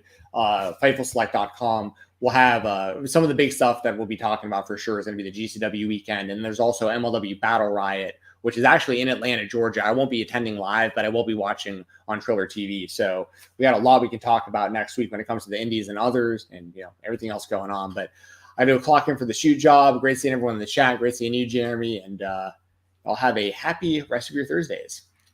All right, everybody, let's get into this interview with Dporticus. Again, he is a new wrestling fan. He just started getting into wrestling at WrestleMania 39. That was his first wrestling experience, and he has become a super fan. This is not, he just watched it and doesn't know what's going on since then. He's attended shows. He watches weekly. He now creates content. It's really fun to hear a different perspective. I know a lot of people we talk to are either longtime fans who are now content creators or independent wrestlers who likely grew up as wrestling fans. So hearing from somebody who literally just started watching a year ago and getting their perspective was really fun. So hope everybody enjoys this interview with Dporticus right now in the Creator Spotlight. Welcome to the Creator Spotlight here on the Spotlight on Fightful. I am Stephen Jensen, joined as always by Jeremy Lambert. And our guest today is a guy I found on YouTube not too long ago, newer WWE fan, big pro wrestling fan, jumped right in head first. I love his videos. We're going to talk a lot about that, his fandom, his channel, everything. We are joined by Dporticus. Thank you very much for joining us. How you doing, man? I'm doing great. I am happy. I'm happy to be here. Thanks for having me. Absolutely. Dporticus, also known as Josh. We will probably be switching back and forth between those names. Josh, I know you've told this story quite a bit. We don't have to get too detailed. We'll probably bounce around in the interview, but I saw probably the video you're most known for, I would imagine, is the video of you explaining your first year as a WWE fan. That's how I discovered you. You popped up on my YouTube recommended. And I was very impressed with how much you love wrestling and how much you've gotten into the WWE in a very short amount of time. And I know you started watching with WrestleMania 39 because you had seen the advertisements like in your email through Peacock. So if you can just kind of elaborate on that a little bit and just talk a little bit about kind of like becoming seeing wrestling and becoming a fan of it so quickly. Well, like you said, it was the heavy promotion that WWE clearly likes to do during the road to WrestleMania. And I probably wouldn't have sought it out if I didn't already have the service, just because I had it through my internet. And I was just sitting in a Discord call, and my fiance was in the other room. She was in the call. I got a few buddies who used to watch wrestling. They had stopped in like the 2010s. And I said, WrestleMania is on. Let's just throw it on. And I instantly had so many questions. And it became very clear that this was just something that perfectly suited me as a person that I just never knew. There's so many. I was a theater kid growing up. I like the backstage. I'm usually a behind the scenes guy. I'm the kind of guy that will watch a magician and I won't tear it down in the middle of the show, but I absolutely want to know how you did that once the show is over. So all these personality traits it just seemed to line up perfectly with the WWE, and started asking all my buddies in the Discord call. They're like, yeah, that's such and such. He used to be good. And then this guy, Roman, I hated him then, but now he's a lot better. So I started asking all these questions, and I'm like, this was a really fun show. And all it took me was one more. I think the very next day I ended up watching the Raw after Mania, and I'm like, this is on every week. And they're like twice a week. And I'm like, okay, like, and it's live. Like, I know it's crazy because people have actually kind of called me out like, there's no way you haven't watched wrestling. I'm like, wrestling wasn't something, nobody in my family watched it. No one ever talked about it. And I understand there was like this stigma of, if you watched wrestling, I know how people were treated at like my schools growing up if they watched wrestling. So naturally, without any further information, I kind of filed it in my brain as, okay, I'm not interested in looking into that or whatever. And boy, do I wish I would have sooner, because it is I'm turning 32 next month, so I missed a lot of years, but I'm going back and I'm learning. That's cool though, because me and Jeremy are both 30. Are you 36 yet, Jeremy? You 30? 36? I turned 36 this year. Yes. This year. I just turned 36 myself. So like we're right in the same kind of ballpark. The only difference being me and Jeremy have been watching this for like 30 years of our lives. So that's awesome.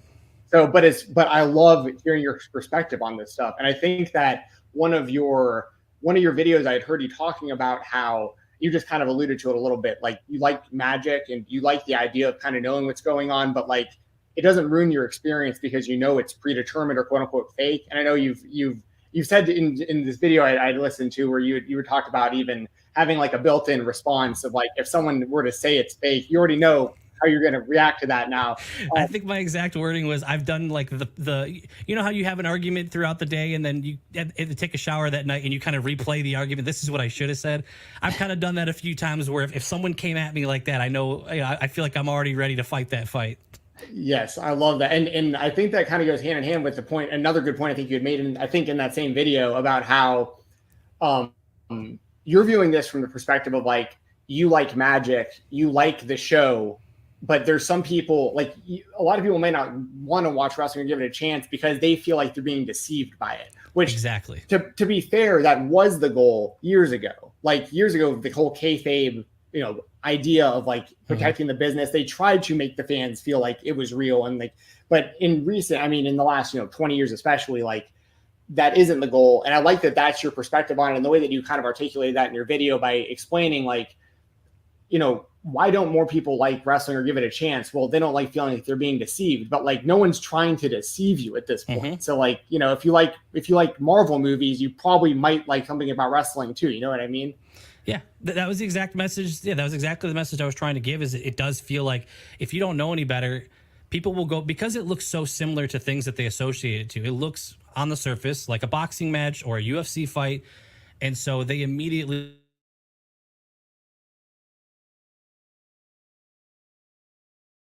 That's not fighting. I know I could tell they're trying to fool me, but it's no different than going to the theater or just watching a movie. It's a very close comparison. If growing up a theater kid, it's a very close comparison to watching a stage act. And just it's live. They're really doing these stunts, and all they want to do is entertain you and invoke a reaction from you. They're not trying to fool you. And once you can get past that block of feeling like you don't want to come off like you've been fooled, it's so much easier to enjoy it for what it really is trying to be.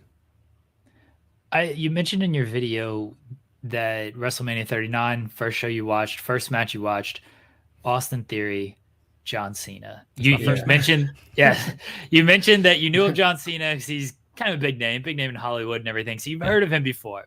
And you said that this match I didn't get it. Wasn't great. Could kind of hear John Cena saying stuff. I'm a big John Cena fan. I don't know if you know the full history of John Cena, of where biggest star in WWE, but he was a babyface, but he got booed all the time and nobody liked him. I was ride or die John Cena all through that. I was not booing that guy. He came back for this match. They had Make-A-Wish kids out there for him, and he lost. If this is my first time ever watching this, I would have given up on this whole thing. Believe it. You did all of this for that? So I credit you for actually sticking through and watching the rest of the show. You're not the only one to say that. The actual, that was your first match and you kept watching. I've been told that a few times. But a lot of people, they also followed up by crediting, like, if you were able to watch that and keep going, then I think you might have been watching for the right reasons. You may have seen, what there is, more than just face value. Because while I did hear him calling his spots, I mean, I've already kind of alluded to it. I kind of liked that. I'm the kind of guy who will rewind, like, hey, wait a minute. I think I heard Bianca say something to the ref there. And I want to go back and see if I can figure it out, or I can see the ref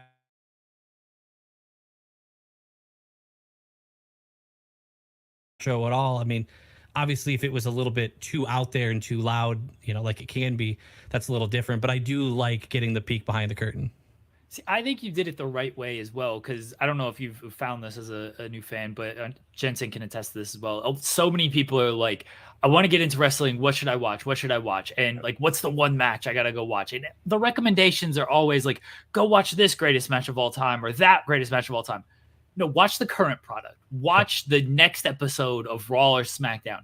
And if you can deal with that, you can deal with weeks of that, you're good. Then you can go back and watch all the older stuff. Because if you watch the greatest match of all time and then you just watch a random episode of SmackDown, it's like, wait a second.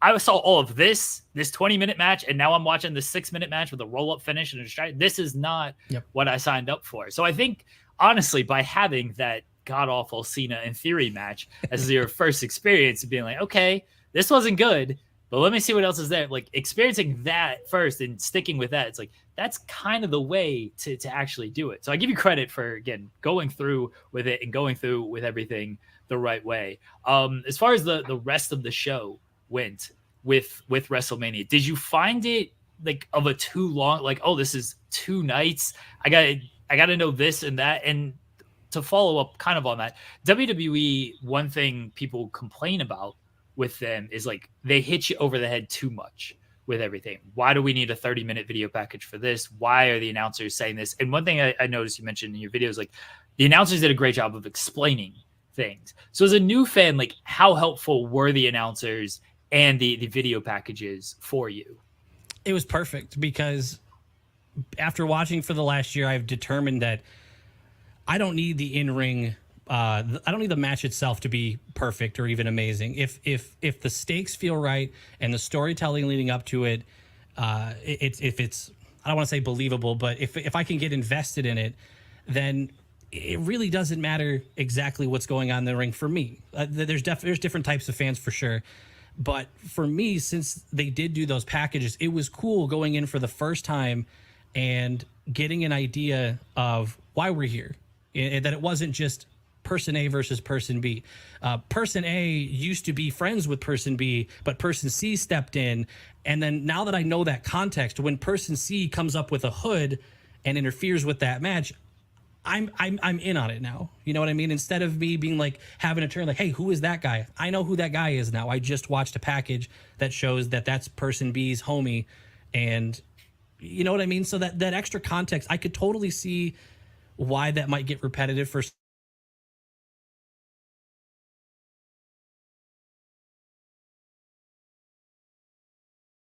the NXT shows since I started watching, and I still like the hyped up packages, mostly because the presentation compared to especially what I've seen in some older matches is top tier. It's like a mini movie that kind of reminds me, not just reminds me the details, but it kind of builds up the hype a little bit. Like, all right, now I'm ready to watch this match. But to answer the first part of your question, the whole 2-night thing, I just thought that was, I just thought it was normal, because again, it was my first exposure, so I didn't think much of it. But leading up to WrestleMania 40, man, knowing it was going to be SmackDown, 2 days, and Raw, like my fiance had work off that, so she took work off. We were like talking about, hey, 2 days till WrestleMania. Like we were counting it down like it was Christmas, and we were riding the high of that 2 days. It was awesome that it was 2 days, because we got to hang out with all our friends in the Discord call, just kind of enjoying it together. And that was what made the whole year kind of worth it, was getting to experience the big climaxes and all these big moments together with a bunch of people. It was, I love that it's 2 nights, and yeah, I don't really have any issue with it. I know you became a big Roman Reigns fan. Was Roman, you have to remind me, was he like kind of what hooked you as like your favorite wrestler? Like the first, like when you saw him at WrestleMania, is that kind of when you were like, okay, this is kind of my guy right away? Or was there like a handful of people that first show where you're like, oh, I'm a fan of like 10 of these people, like right off the bat? It's so hard for me to pick a favorite wrestler right now. I think it's because I'm still new. So like I could list like 10 people that I really enjoy just watching every single week, and I look forward to seeing. I wouldn't even say Roman's my favorite, but that's my fiance's favorite. She's the one, She's got the full gear and everything. She's all about Roman.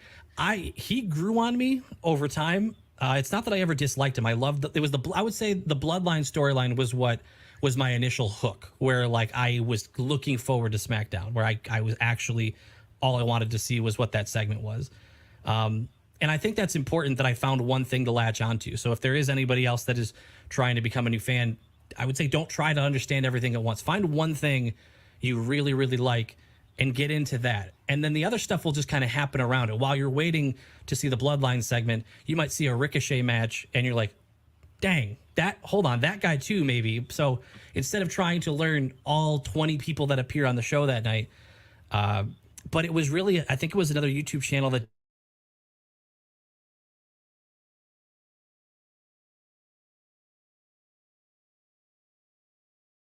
was my first exposure to find out, much like Jeremy said, how John Cena was kind of pushed as a babyface, but a lot of people didn't like him.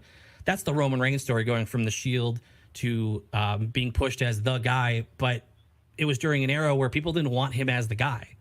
So seeing him go from that, leave obviously with his health issues, and come back with this new character and completely changing the way pro wrestling it seems to be done in terms of in-ring storytelling during COVID, where they could talk more in the ring. You know, the mics could be up close. They don't have to drown out crowd noise. They can, you know, control all that. So seeing him do this talking mid-match and slowing it down, that's where I gained a ton of respect for someone like Roman Reigns. And yeah, now at this point, you know, as much as I was complaining back in, come on, he's never around. He doesn't have he shouldn't have the title. I can't wait for him to come back now, because he's just that much of a draw for me. For sure. And that's probably why I got a little confused. I've seen you in the Roman Reigns hat. I know you've talked about the Bloodline storyline being like your favorite, and Bloodline being your favorite faction, all that stuff. So that's really cool. I think, you know, I'm sure you've heard this a lot. People talking about like eras in professional wrestling, the Attitude Era, the PG era, like ruthless aggression era, so on and so forth. I'm going to say this right now, and like I honestly mean this: you're getting into wrestling at the best time in wrestling history. Like, you really are. That's what I keep hearing. Yeah, I mean, the Attitude Era was great. Me and Jeremy lived through it. Like, it was a much different world. There's a lot of stuff that a lot of it doesn't age great, but a lot of it is like really cool to go back and watch, like how rowdy the crowd is and all this kind of stuff. But like, it's so fascinating because like the only thing I can think of to even kind of compare this to is like, if I had never seen Breaking Bad before and I could like see that for the first time, is how I feel like you're kind of feeling right now. Like, it's like, man, if I could just go back without knowing this and relive this all. And I feel like you're in it's the best time ever, because I know you've gotten into WWE heavily. And I don't know if at this point you have watched any of the other promotions at all, but it's never been more accessible. All these different companies, all these different streaming sites. I mean, you could watch wrestling every day of the week if you wanted to, live pretty much at this point. And also, I'm obviously a big Cody Rhodes fan. So you got to literally see his loss from last year to his win this year. I guess in just a nutshell, like, how cool was just seeing that journey of, I guess, Cody, and just hearing all these people saying like, yeah, this is the best time ever. And I think Cody's heavily attached to that feeling people have. He's kind of the face of this new generation. I could be completely honest, it did bring a tear to my eye that second night when that happened. And a big part of it, massive shout out to Peacock timing that, what was it? The Cody Rhodes documentary that they did sometime last year. Watching that gave me so much context and so much respect and love for Cody that, again, it felt kind of like I had been there and I was part of, it made me feel involved, like I was a part of the story that was happening. And yeah, when that night happened, seeing like, Michael Cole say what he said, but I've watched him since, he was a kid, or I've known him since he was X amount of years old. Yeah, even as a new fan, they do such a good job of doing things that, again, I could see coming off as repetitive to someone who's already knows all the information. They watch it all the time. But it was everything I needed to go into that night feeling, just as invested as anybody else that was watching, getting that excited when it finally happened. Yeah, that's shout out. The WWE does a great job of providing all the information necessary in all these different spots so that when Cody Rhodes has a moment like that, I don't feel left out of it. Yeah, and on top of that, like when it comes to the other companies, like have you started dabbling outside of WWE, and or like what are some of the more, do you have like some like performers and matches that you're getting like requested pretty often outside the WWE?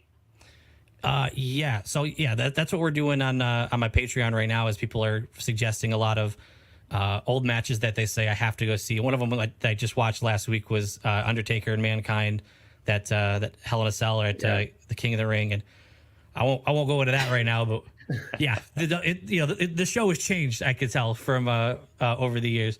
But I've gone into a little bit of, I did see a TNA match. It was a triple threat. I think it was AJ Styles, Samoa Joe, Christopher Daniels. Yeah. And so I've seen a little bit in terms of the current day stuff.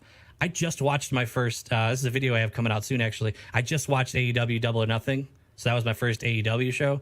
Lots of thoughts on that. But yeah, so I've been kind of expanding it a little bit because I've had some new fans kind of ask, not fans of me, like new fans of WWE saying that, like, you know, I'm also kind of just getting into it. You know, what shows should I try watching? And I still stand by, stick with one thing you like at first, you know, because if I feel like for me, if I try to do all of this at once and watch all of these at once, I struggle to get as invested in any singular part of it. So over the last year, yeah, I started with the Bloodline. I expanded to the rest of the show. I've been dabbling a little bit in NXT. And now I've been now that I feel pretty comfortable with what I know in the current day WWE, I am kind of reaching out a little bit. I check a little bit of AEW. I'm going to look into, I'm not even sure how to watch like some like New Japan stuff, or I don't even know how to get to all those yet, but that is the plan. Cool. Yeah, there's also like there's great streaming services like independentwrestling.tv and Fight Triller. It used to be Fight TV, but now it's Triller TV Plus. Like they have a lot of like the independent promotions and stuff, which is a cool way to like, you know, find out about wrestlers well before they even are on WWE or AEW's radar, you know, and stuff like that. So there's a lot you can check out. One follow up on that before I pass it back over to Jeremy is in one of your videos I had heard you mention you had not seen an Eddie Guerrero match yet. Has that changed yet? It has. It was Eddie versus Rey Mysterio. I think it was Halloween the title Havoc versus the unmasking at Halloween Havoc. Yep. That was cool. And I felt kind of bad because I was like, I want to, like, what's he up to? I didn't know that Eddie had passed away. So I felt really bad because I'm like, dang, that dude seems really cool. Like really, like I could see why he'd be like a fan favorite and stuff like that. So that was, it's really upsetting I go back and I see these wrestlers and people have to keep telling me, oh yeah, he's no longer with us. I'm like, dang, like I really did miss like a lot with a lot of these guys, but Eddie seemed like such a cool talent, like just fun to watch. Well, do you see how much he resembles the current Dominic Mysterio? I do. Yeah. I think I even said in the watch thing, I was like, I see why people say what they say. I do see it. That's long play because I'm sure you know at this point the story that him and Rey for custody of Dominic back when he was a kid. So Dominic was a part of the show when he was a little kid for a little while and stuff. So there's deep lore, a lot of stuff you can go back and check out. That's awesome. Yeah. A few things off of everything that you said. First, when you're watching the Cody story this year, as someone who just started last year, where were you on the Cody and Rock stuff? Because you don't have you have the year attachment, but Stephen Jensen is a long time biggest Cody Rhodes fan that I know. Yeah. And the attachment with Cody Rhodes goes back to, you know, more than a year, goes back to him leaving WWE, everything with AEW, all this stuff. Like you only have like the year of a reference point. Here comes The Rock, who you might not know in wrestling terms, but you know is biggest star in Hollywood and you know Bloodline stuff. So where were you when all of this starts happening with Rock and Cody? That's a great question. Jensen, where were you? I immediately could picture that you probably loved the segment where he wins the Royal Rumble and then passes it off to somebody else. I'm sure that made you feel really good. I will vouch for Jensen. Jensen was, what was it? Diamond Hands?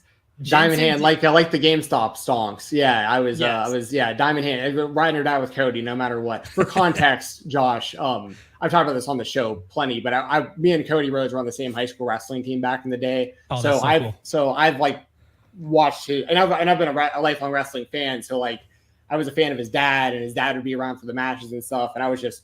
So we've had Cody's sister Teal on the show a couple of times. Sick. Yes. So Jensen is ride or die Cody. I would troll him every single show that The Rock. So yeah, Jensen was, but I will say Jensen was, it's going to be Cody and Roman at WrestleMania. No, the entire time Jensen's like, I just know it's going to be Cody and Roman.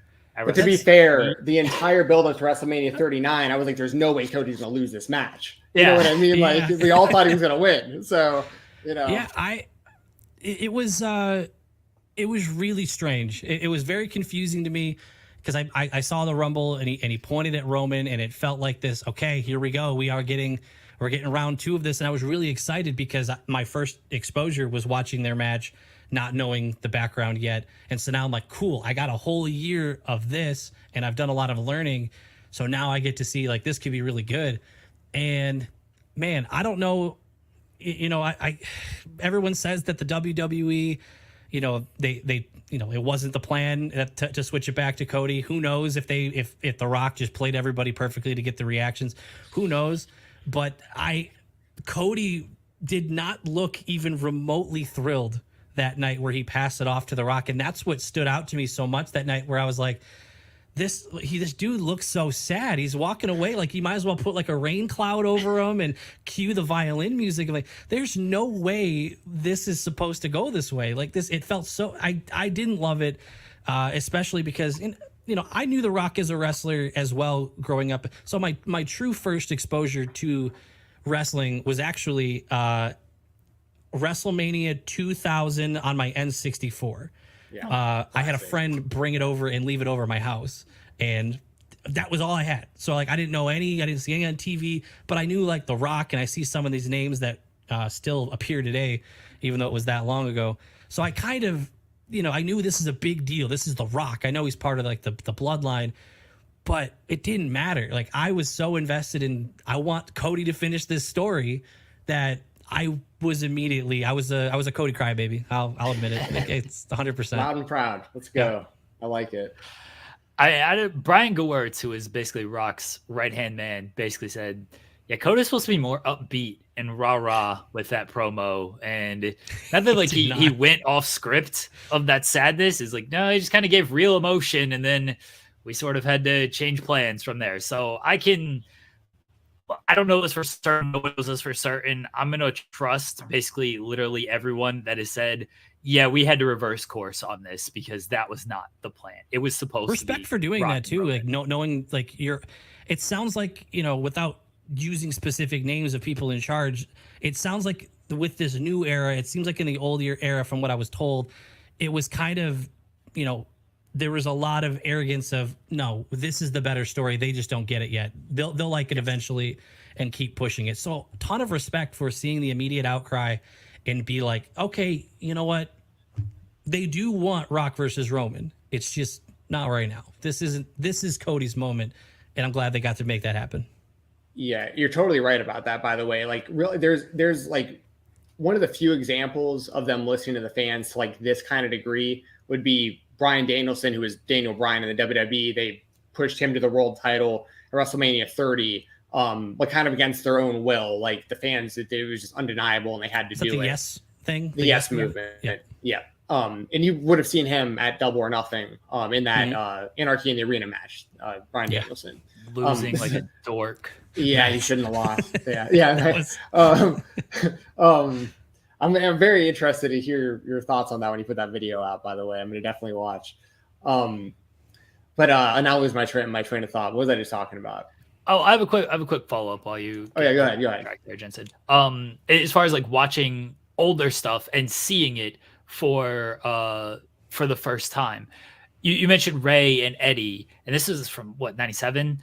And Rey is like still going strong. Crazy. Now. Yeah. Like when you watch some of the older stuff, I don't know how much like older stuff you've watched that also features current day people, but what have you watched? And then when you do see a guy like Rey in 97 but also, still competing now, like what are your thoughts on that? Like, wow, they've been doing it for this long, like at this level.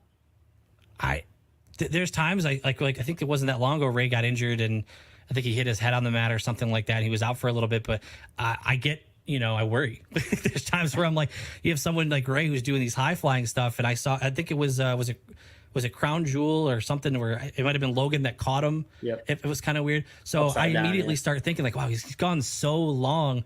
Like it would be a shame that like, that you went a little too long, but then he does these crazy flips. I don't know the names of the moves, so half the time I'm just saying flips and whatever, but I see it and I'm like, that is so impressive. It is incredibly impressive, especially I think more so when it's the smaller high flying guys that are still putting their bodies through, the flight and the twisting and the landing outside the ring. Because those are the guys that you see, diving through the ropes and landing on people outside of the ring. It's incredibly impressive. I have nothing but respect for it. Yeah, he back, especially back then in like 97 when he was doing that stuff, Rey Mysterio, like it was completely mind-blowing. Like people just like were not so much of like what Rey Mysterio has so heavily influenced like so many of like the current day stars. Like he's legitimate legend, legitimately, in my opinion, the best luchador of all time. Like Rey Mysterio is the man. It's really cool. He's still going. There's a guy that I'm very interested to know your opinion on, but you can't have much of an opinion yet. But he's a very polarizing figure who's been around a long time, in and out. You have never seen CM Punk wrestle, but you know he's back in the company. Mm-hmm. And I know you've heard big reactions to him being a part of the company. Is there anything you can really say about CM Punk from a fan perspective that hasn't seen him wrestle yet? Like, do you like the promos? Do you like the presentation? Like, are you into what you're seeing with him, or do you think he's like overhyped? I definitely don't think he's overhyped. I was, when he first came over, I had heard, well, I saw the Chicago pop. So that was enough to kind of like, okay, there's something here. Like I should pay attention. And I don't know. It was, so I have seen the one match I have seen from him now. One of the matches that was requested, I saw him against John Cena, Money in the Bank 2011, I think, where his like contract was supposed to end that day and all that. But even when I watched that, I didn't feel like when it came to the in-ring action, I wasn't blown away or anything. But I think it was important that people who suggested the match made sure that I watched the promo packages and I understood what was at stake. And that's what made it enjoyable. Knowing, like, I think when I watched that one, I recorded myself watching it. At one point I say something stupid. I said something like, it's like, well, obviously Cena's going to win this because, like, we know this. And I started making a point like, well, it doesn't matter that I know the ending because, like, you know, it's all about the story or whatever. And then the end is CM Punk winning, and I'm like, this doesn't make it, like, it blew my mind. And Vince comes out with the whole the briefcase. Oh, that's how they're gonna keep it. Someone's gonna cash in because it's Money in the Bank, and dude just leaves the arena. So from that, I was like, okay, CM Punk might not be someone who is going to blow me away in the ring, especially if he's later in his career. But when the dude picks up a microphone, I shut up and listen. That is whenever he has the mic, whoever he's talking with someone, that's going to be a segment. I'm not checking my phone. I'm not, just listening. It's on my main monitor, and I am paying attention because whoever he seems to be feuding with, I almost feel bad for who they're talking to because he's just so quick with it. I have so much respect for someone with such a quick tongue like that. Where one of the little moments that stood out was Drew McIntyre, I think, was like trying to show off his cool shirt or whatever. I don't think it was at Mania. I think it was leading up to Mania. And CM Punk just quickly says, listen, I've never had to put another man's name on a shirt to sell it. And I was like, dude, he didn't even finish talking. You just buried the whole thing he was trying to. That's crazy.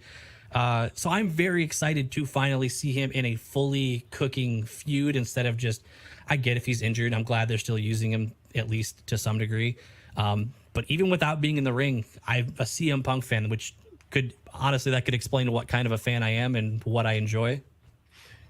Yeah, I would recommend, I know you get a ton of recommendations, but if you do want to see some of CM Punk's recent stuff, like outside of like the backstage AEW stuff that like has been like, heavily reported and whatnot, like his actual on-screen run in AEW was fantastic. So like, you can tell he can still go, but it's really a matter of like, his body holding up at this point, really, with like the age and the injuries and stuff like that. But yeah, that's really interesting perspective to have on that. I know another match that you would watch fairly recently. That's on your Patreon for free. You would watch Shawn Michaels versus The Undertaker at WrestleMania 25, which is heavily considered like one of the best matches of all time. Did you know much or anything about The Undertaker when he came out and saved Cody at WrestleMania? A little bit. You hear enough, and I've watched he was enough of a household name that you didn't need to watch wrestling to know the bell, know the sound, so when the bell hit, there was no delay of understanding what was going on. I'm sure that a lifelong fan felt more of it, but I promise you, I was yelling when that bell hit, when the gong hit. I almost feel like it didn't need further or recent context to just feel like a big moment because they had all these people coming out. The Shield music hit for Seth. Everyone's just kind of like don't know what's going to go on, and everyone thinks they're going to hear the glass shatter because that's the big rumor, and then the gong hits instead, and so that was really, really cool. It didn't take watching a ton of Undertaker growing up to know and recognize that was a huge moment. That's cool. Cause like, otherwise, like I'd imagine just like the atmosphere and hearing the reactions, you'd be like, oh my God, something big's happening. Like just based on like the reactions, but like otherwise it's like this, he's the ghost of WrestleMania's past essentially. And like, it's like this old man standing there, but everyone's going nuts. Like if I didn't know what was going on, I'd be so confused. The lights go off, the lights go back on, the lights go back off. What just happened? But I know I'm biased, but I mean, I think that was the best WrestleMania main event of all time. I thought that was the way they wrapped up the Cody thing, all the returns, all the nostalgia that they built into all of that. Like I said, you're getting into the best time. And that's just another good example of that. I wanted to ask about doing the content, basically doing now multiple videos a week on the storylines or different theories, whatever news. I've seen you news videos, like different, just all the videos that you're doing. Like what have you found, good or bad, of just now you're a fan, but now you're also basically a content creator in this space? So I had been streaming on Twitch for 3 years leading up to it. So I'd already kind of been in the creator space. So that style of looking at things wasn't totally new to me, but it did take me a minute to figure out. It took me a couple weeks to kind of figure out what I didn't want to be when it comes to making YouTube content on it. Because my Twitch is now completely shifted over to only doing like WWE, like 2K. Like we have like a community universe mode that like, all my subs and stuff are a part of. And then I'm like, okay, well, I want to make YouTube stuff on this because I just love talking about it. I want to just keep making it. I think for a couple weeks I was doing almost like show reactions or show reviews where, Raw just happened and I give kind of like a recap. It didn't take me long to realize I don't really want to do that. I don't think that's what the audience that I've kind of started built up really needs me for. We all watch a lot of things and I don't really feel like I need to just add another drop into that very full bucket. So occasionally if something big happens, I'll kind of give some thoughts on it and give a perspective on it.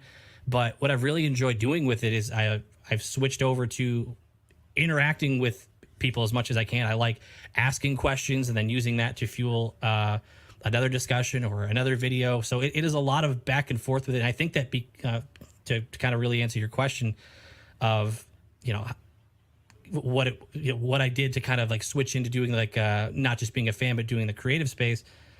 Since I was on Twitch is very interactive, usually with the people who are in the chat. So I think I've kind of brought that mentality to the YouTube where I'm doing a lot of Q&As, but not just like about me, but like stuff that, kind of like questions you guys are asking. There are a lot of people who are curious of, what is a new fan's perspective of this, something that I've seen my whole life, but what would that look like to someone who's brand new? And then I've kind of flipped the tables a little bit where I make a video. Here's like 10 things that kind of confuse me about wrestling, and it kind of starts a dialogue. So getting away from trying to be another source of news and just be a place to talk about wrestling in general, I think has been my sweet spot. What as someone who's been streaming on Twitch for years, do you have any like favorite Twitch streamers, like not even just wrestling related, but like some people that you watch on Twitch like on a pretty regular basis? I would watch a couple of like the really, really big ones for certain games that I had interest in. I didn't watch a ton of Twitch while I was streaming because I was streaming pretty much full time while I was doing it. I was going like 5 days a week because I wasn't doing any of these other socials. I was just constantly streaming on Twitch. But I've watched a little bit more since I started doing this. I'll definitely I'll go into like a Santi's up stream of like, I'll look at his reactions. Him and Wheezy Blonde were probably the two that I regularly would check in on during a show. Just because it's fun to see other people, react to something that you react to, get their thoughts on it. They were the ones that I was watching when I wasn't even making WWE content. Those were the like two of the big ones that I found myself using, especially Santi with his daily wrestling videos. I would learn a ton from that because whenever it's not a PLE and he's got you can almost call like filler weeks where he just needs to put something out. He does a lot of history. So he does a lot of like best of a certain era or best of. So even though not all of it might be relevant today, very often someone like him is touching on stuff that is useful information for me today. So usually those are the ones I'll keep up with, but that's about it. something else you had just mentioned was, being interactive with your YouTube, similar to how, you would with a Twitch chat. So I know you've answered a lot of questions yourself, and you have questions. Like, is there anything that you would want to ask me and Jeremy, like, as far as like anything you haven't gotten an answer for that like you have questions about when it comes to wrestling? Tell me how the announce desk works. I got it. Like breaking it. I don't know if I need to talk to a wrestler or what. How do they make sure? How can Pat McAfee stand on it and do this, and then someone else can get dropped on it 5 minutes later? Is there like a latch or something that the announcer can be like, oh, that spot's coming up, let's make it so it'll collapse? Is it just if you have to hit it hard enough? But then I see people get slammed on it. I want to know how the announce desk works. I am so interested. Do you have the answer for that, Jeremy? I think if you watch the old videos, like, it was very frailly put together and it would break at nothing. I think they are well constructed now, but certainly when there is certain impact on it, that it's going to break. But there's obviously, like, we've seen announce tables not break on certain impact. So I don't think there's like a button that they press or anything that makes it break. I do think it needs certain impact, and then sometimes the impact just isn't there and it doesn't hit right and it just doesn't break. I asked that in a recent video, and I had like a million different answers. But I'll either support it, like, yeah, there's something that they do, or there's another one's like, no, it's just luck, or they don't even know when it's gonna break, or I'm like, that just, it feels like the WWE is so well crafted in every other area. There's no way the announce desk is a dice roll. They have to know, like, they have to know they want the table to break and how to do it. I was going to say, honestly, like, I do think that there's a latch or something in those things, because the reason being is because, like Jeremy was saying, back in the day, those things almost resembled like cardboard, where like they'd go up on them, and like it was rare when they didn't break. If they didn't break, like someone was usually getting injured, because like it was so rare that like that didn't happen. But also something that I've noticed in recent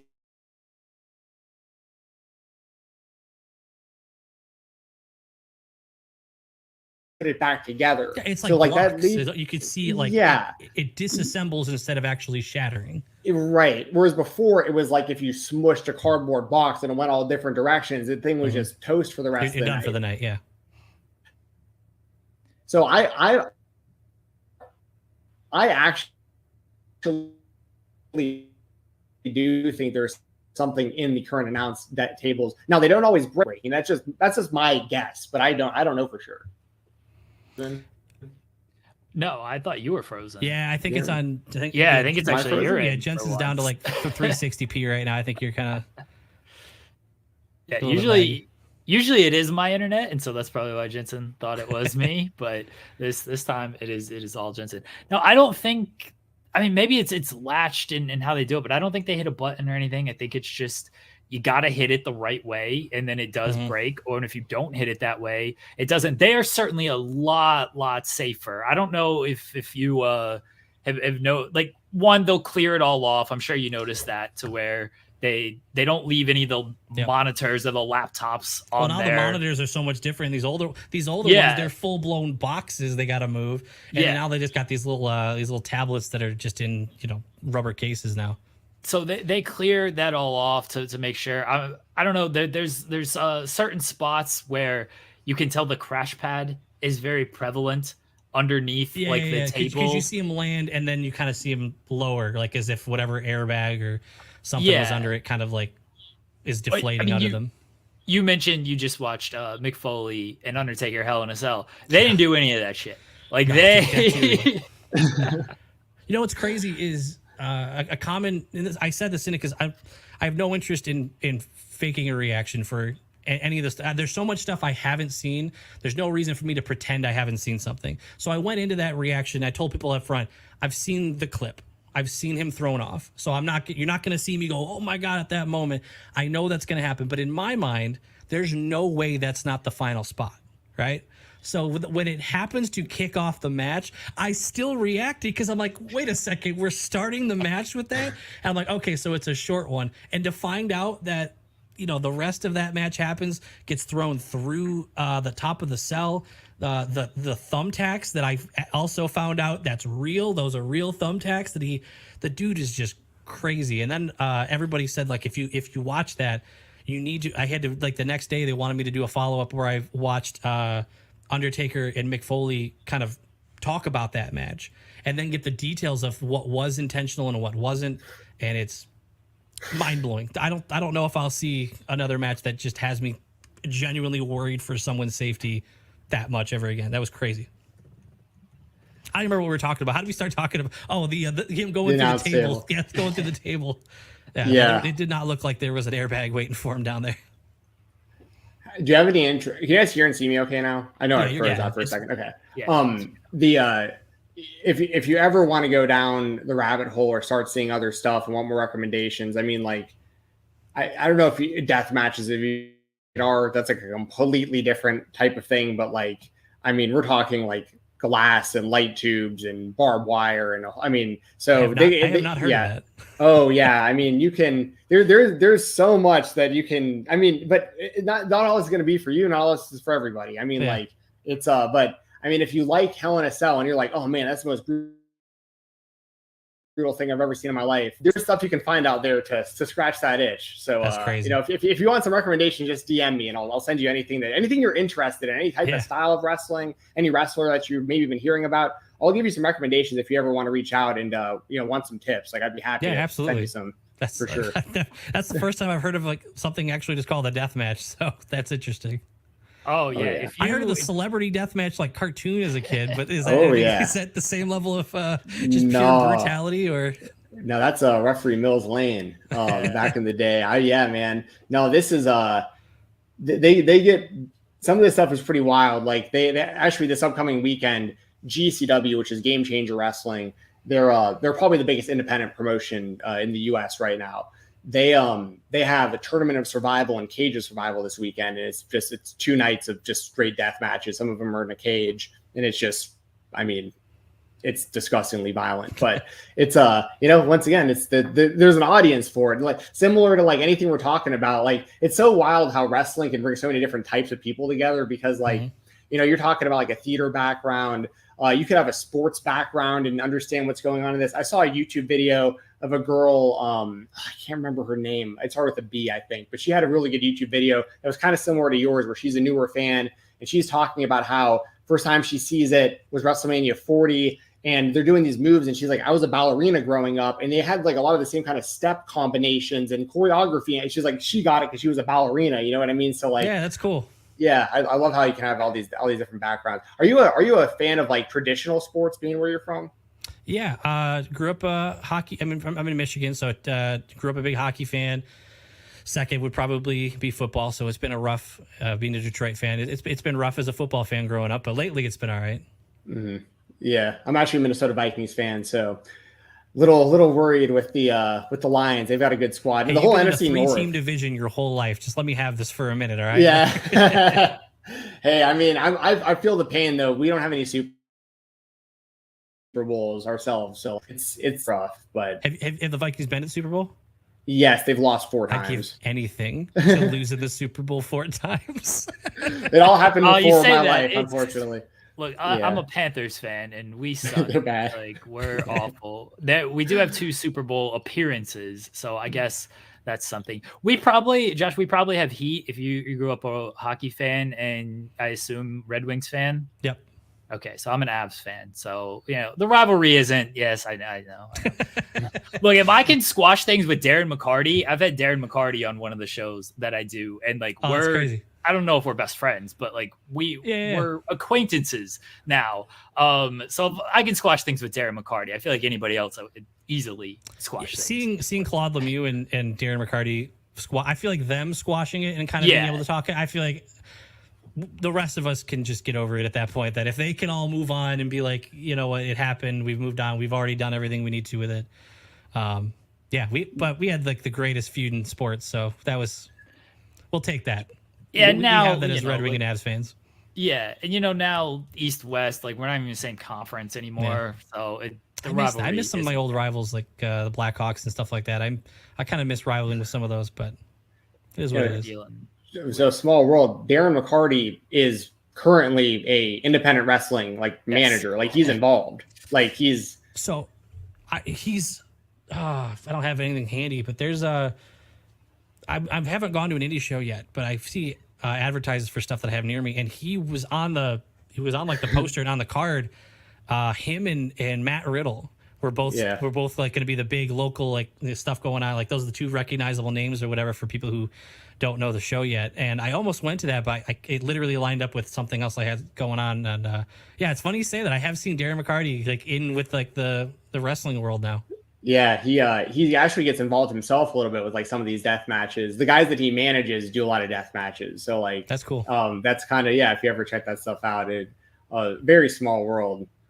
I know you also mentioned like how just welcoming the WWE fans have been to you, just in general. Can you speak to that just for people who are watching the show? Because I know there's a lot of people like there's like the tribalism in wrestling and all that stuff with the companies and whatnot, but like. There's also, I mean, some of my best friends that I've made were just going to wrestling shows and just like standing around, and then you just wind up talking to people and like, I mean, just how's that experience been like just as a fan? It's been spectacular. Like going to a couple meet and greets and waiting in line and just sitting and talking with people for the next few hours. Everyone's always super nice. And the thing is, the difference between the WWE and, I guess you say like traditional like sports is everybody's got the same goal when they're going to the show. Everyone is going to the show. We might have different wrestlers, but we all have the same goal, and it's to be entertained. Like there are some people who might take it a bit far, and if their wrestler loses, they're going to take everyone down with them. But there's a small vocal minority that's not going to define a whole group. But knowing that everybody there, it's not, you don't have a bunch of people, someone with a word on aren't going to feel heated in the parking lot. Those people are going to talk about like, what matches have you seen? What show did you go to?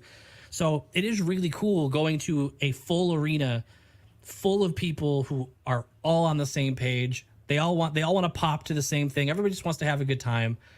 I've had very few, I should say, negative. Say all of my negative interactions were on the internet. So none of them were in person. It's only been, apparently I don't watch real wrestling because I watch the W. You know what I mean? Or I think there's people who like, don't call it it's the E. I'm like, right. I'm like, what is that? Like, I actually asked the guy, what does that even mean? At least explain to me what you're.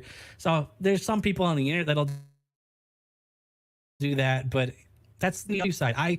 There's a place I go to eat near me. The GM of a place I go to eat today is a buddy of mine now, and he found out I got into wrestling in the last year. That was cool. And I just found out today when I told him that I watched Double or Nothing that's his preferred show.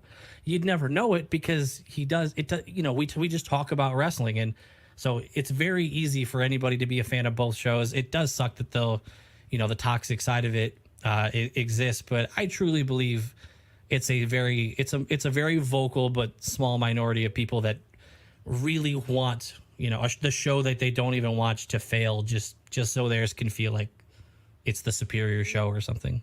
Yeah. And also, something that I think you just mentioned that I think means a lot, and I think it's very true, is like when you're actually at these shows, it's super, super unlikely you're going to have anyone actually confront you or be a jerk to you or anything. Like it's going to all be online, faceless, nameless type stuff. And what's even cooler, and I think I've heard you mention this in videos as well, is, I do the same thing where like I'm always wearing like, a wrestling t-shirt or wrestling hat or something. Like when I go to like the supermarket, like there's plenty of times where like you just kind of make that eye contact with someone and you're just like, what's up? You know what I mean? Like It's cool because like there's so many wrestling fans out there and so many people are like, are you familiar with the movie Heavyweights from back in the day? The Disney movie? Oh, you're not? Oh, man. Anyway, I make this reference all the time because it's about kids going to a summer camp and they find out, it's for fat kids to lose weight. And the one kid on the plane sees another kid on the plane and he's like, man, I'm going to fat camp. And the other kid's like loving that he's heading to fat camp because he's been there before. And he's like, dude, no, man, like you're getting the wrong idea. Like you're going to love it here. You're not the fat kid. Everyone's the fat kid. Like it's like where they go away and people don't judge them. You know what I mean? So it's like that's a cool way to look at that. That's a cool message then. Yeah, I love that concept of like if you're a wrestling fan, like we're in such a niche of fandom of something anyways that like we should all be friends with one another because we're even into wrestling. Like fighting over it is the most counterproductive, stupid thing possible. So Yeah, I mean, in competition is what breeds like innovation. Isn't that the saying that if your show is the only show, it's going to get complacent, it's going to get boring. Sorry. My favorite kind of merch is the if you know kind of merch, like just like Roman's logo or just the American Nightmare logo, not WWE, Cody Rhodes, or I have a Monday Night Mommy shirt. So it's like anybody completely out of context has no idea. But you can always tell when someone double takes at it, and you kind of have that moment, like you said, is like, yep, like we know what's up here. That's my favorite kind of merch to spot in public. What hat are you wearing right now? Oh, this is actually my logo. Is that your logo? I was gonna ask if it was Dude Perfect or you. I know you do. You know what's funny is I didn't think about that like 3 years ago when I made it. I didn't even hit me, and it's funny because I watched Dude Perfect, and so one day I opened up a Dude Perfect video, and the thing popped up, and I was like, I've had this logo, I've sold hats, I've sold shirts, whatever, and I'm like, crap, like I'm realizing it looks a lot like the Dude Perfect logo. I was gonna switch when we were talking about it. I was gonna switch to this hat just for the rest of the for the rest of the conversation. But okay. Hey, but no, I think the logo looks great. I wasn't sure because it does look like the Dude Perfect logo. And I see the resemblance. I have a main event J1 back there. I've got Roman Reigns. I have a Bloodline one, the Roman logo, and another one I got just because I really like the look of the logo. Seth Rollins, like. It's like rainbow, like hue or tie-dye, whatever, but it's just like that S, whatever, S and R combined to make a logo. We've got that on a hat too. There's some really just good-looking merch in WWE. Got my Bailey zip up. I love that one. She finally got new merch now that she's a champion. It's cool. Really cool merch. Josh, the last thing we ask everybody here on the show is the coolest thing in your room. Coolest thing in my room. Okay.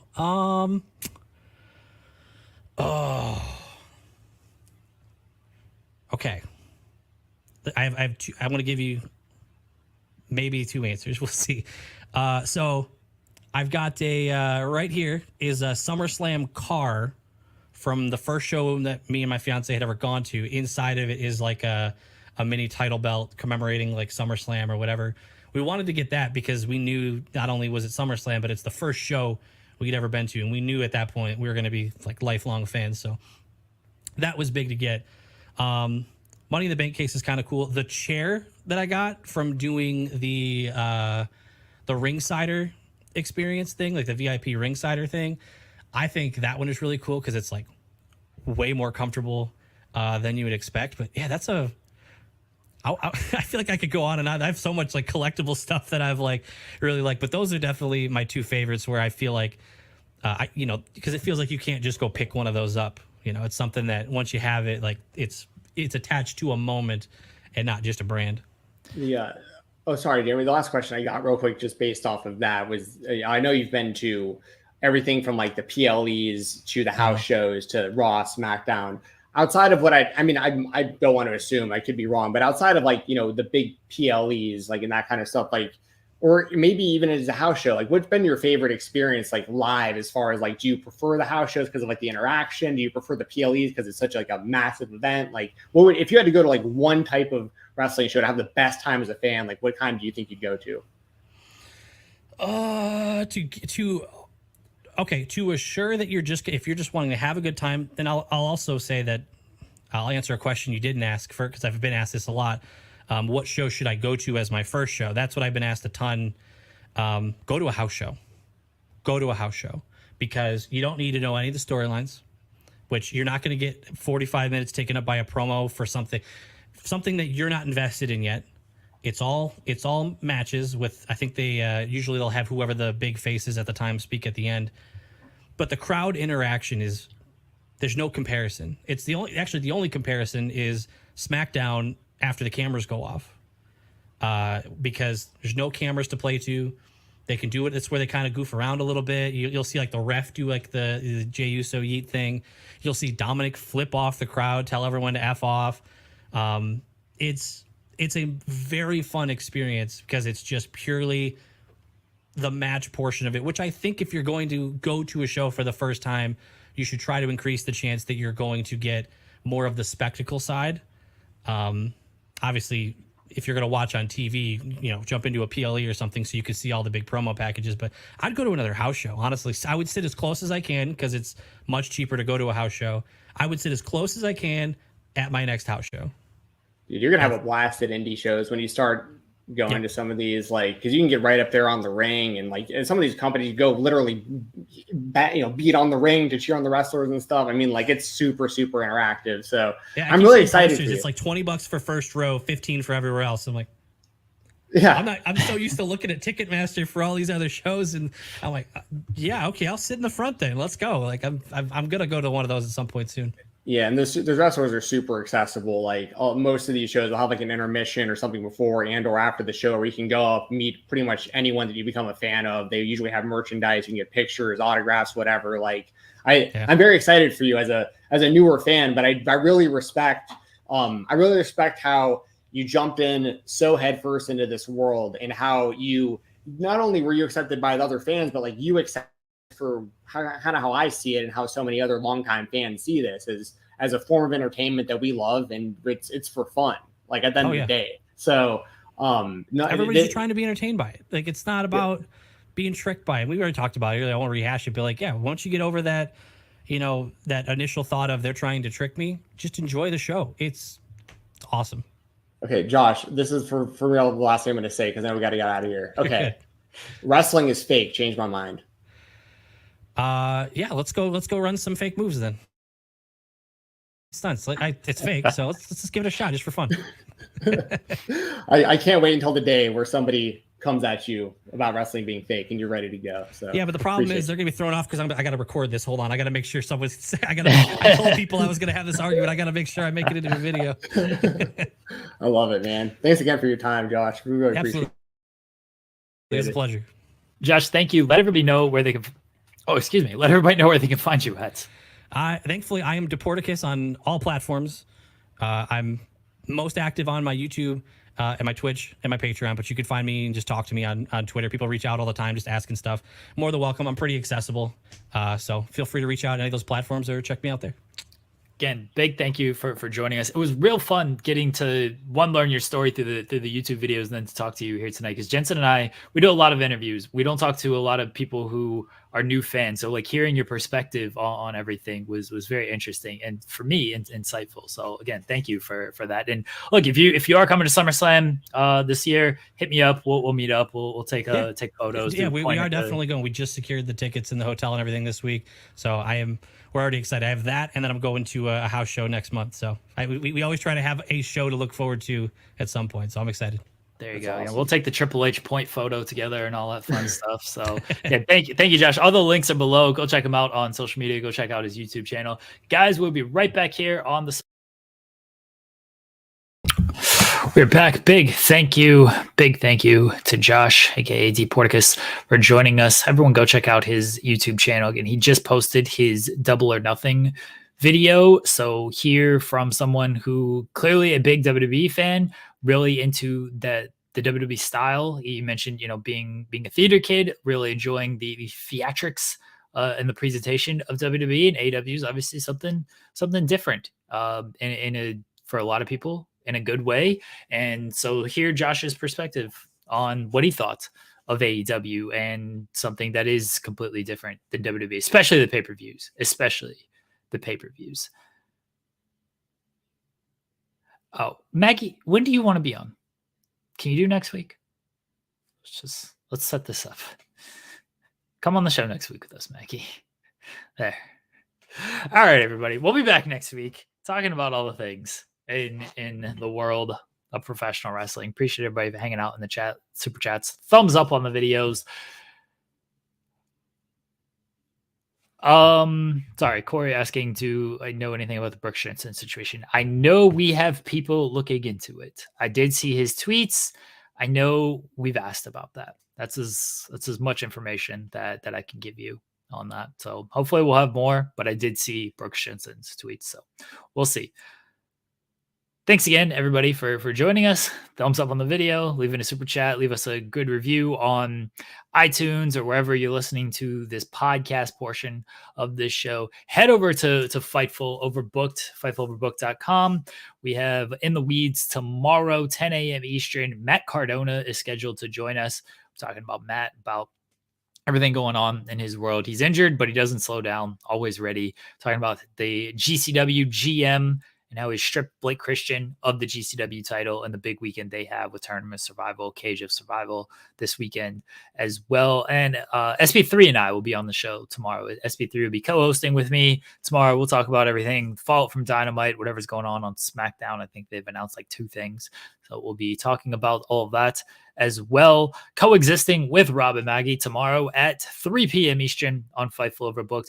We have Wrestling Made Me Cry every Sunday at 12 noon with Kylie and Auntie Collins. And we have Indeed. Check out Indeed with Mike and Reg. That was yesterday. That's every Wednesday at 6 p.m. Eastern. Coexisting is every Friday, by the way. It's not just like tomorrow. It's at 3 p.m. Eastern. It's every Friday, 3 p.m. Eastern with Rob and Maggie. All right, everybody. We're going to get out of here. Thank you again for joining us today. We'll be back next week talking about all the news in the world of wrestling. Myself and Stephen Jensen here on the Spotlight. Goodbye, everyone.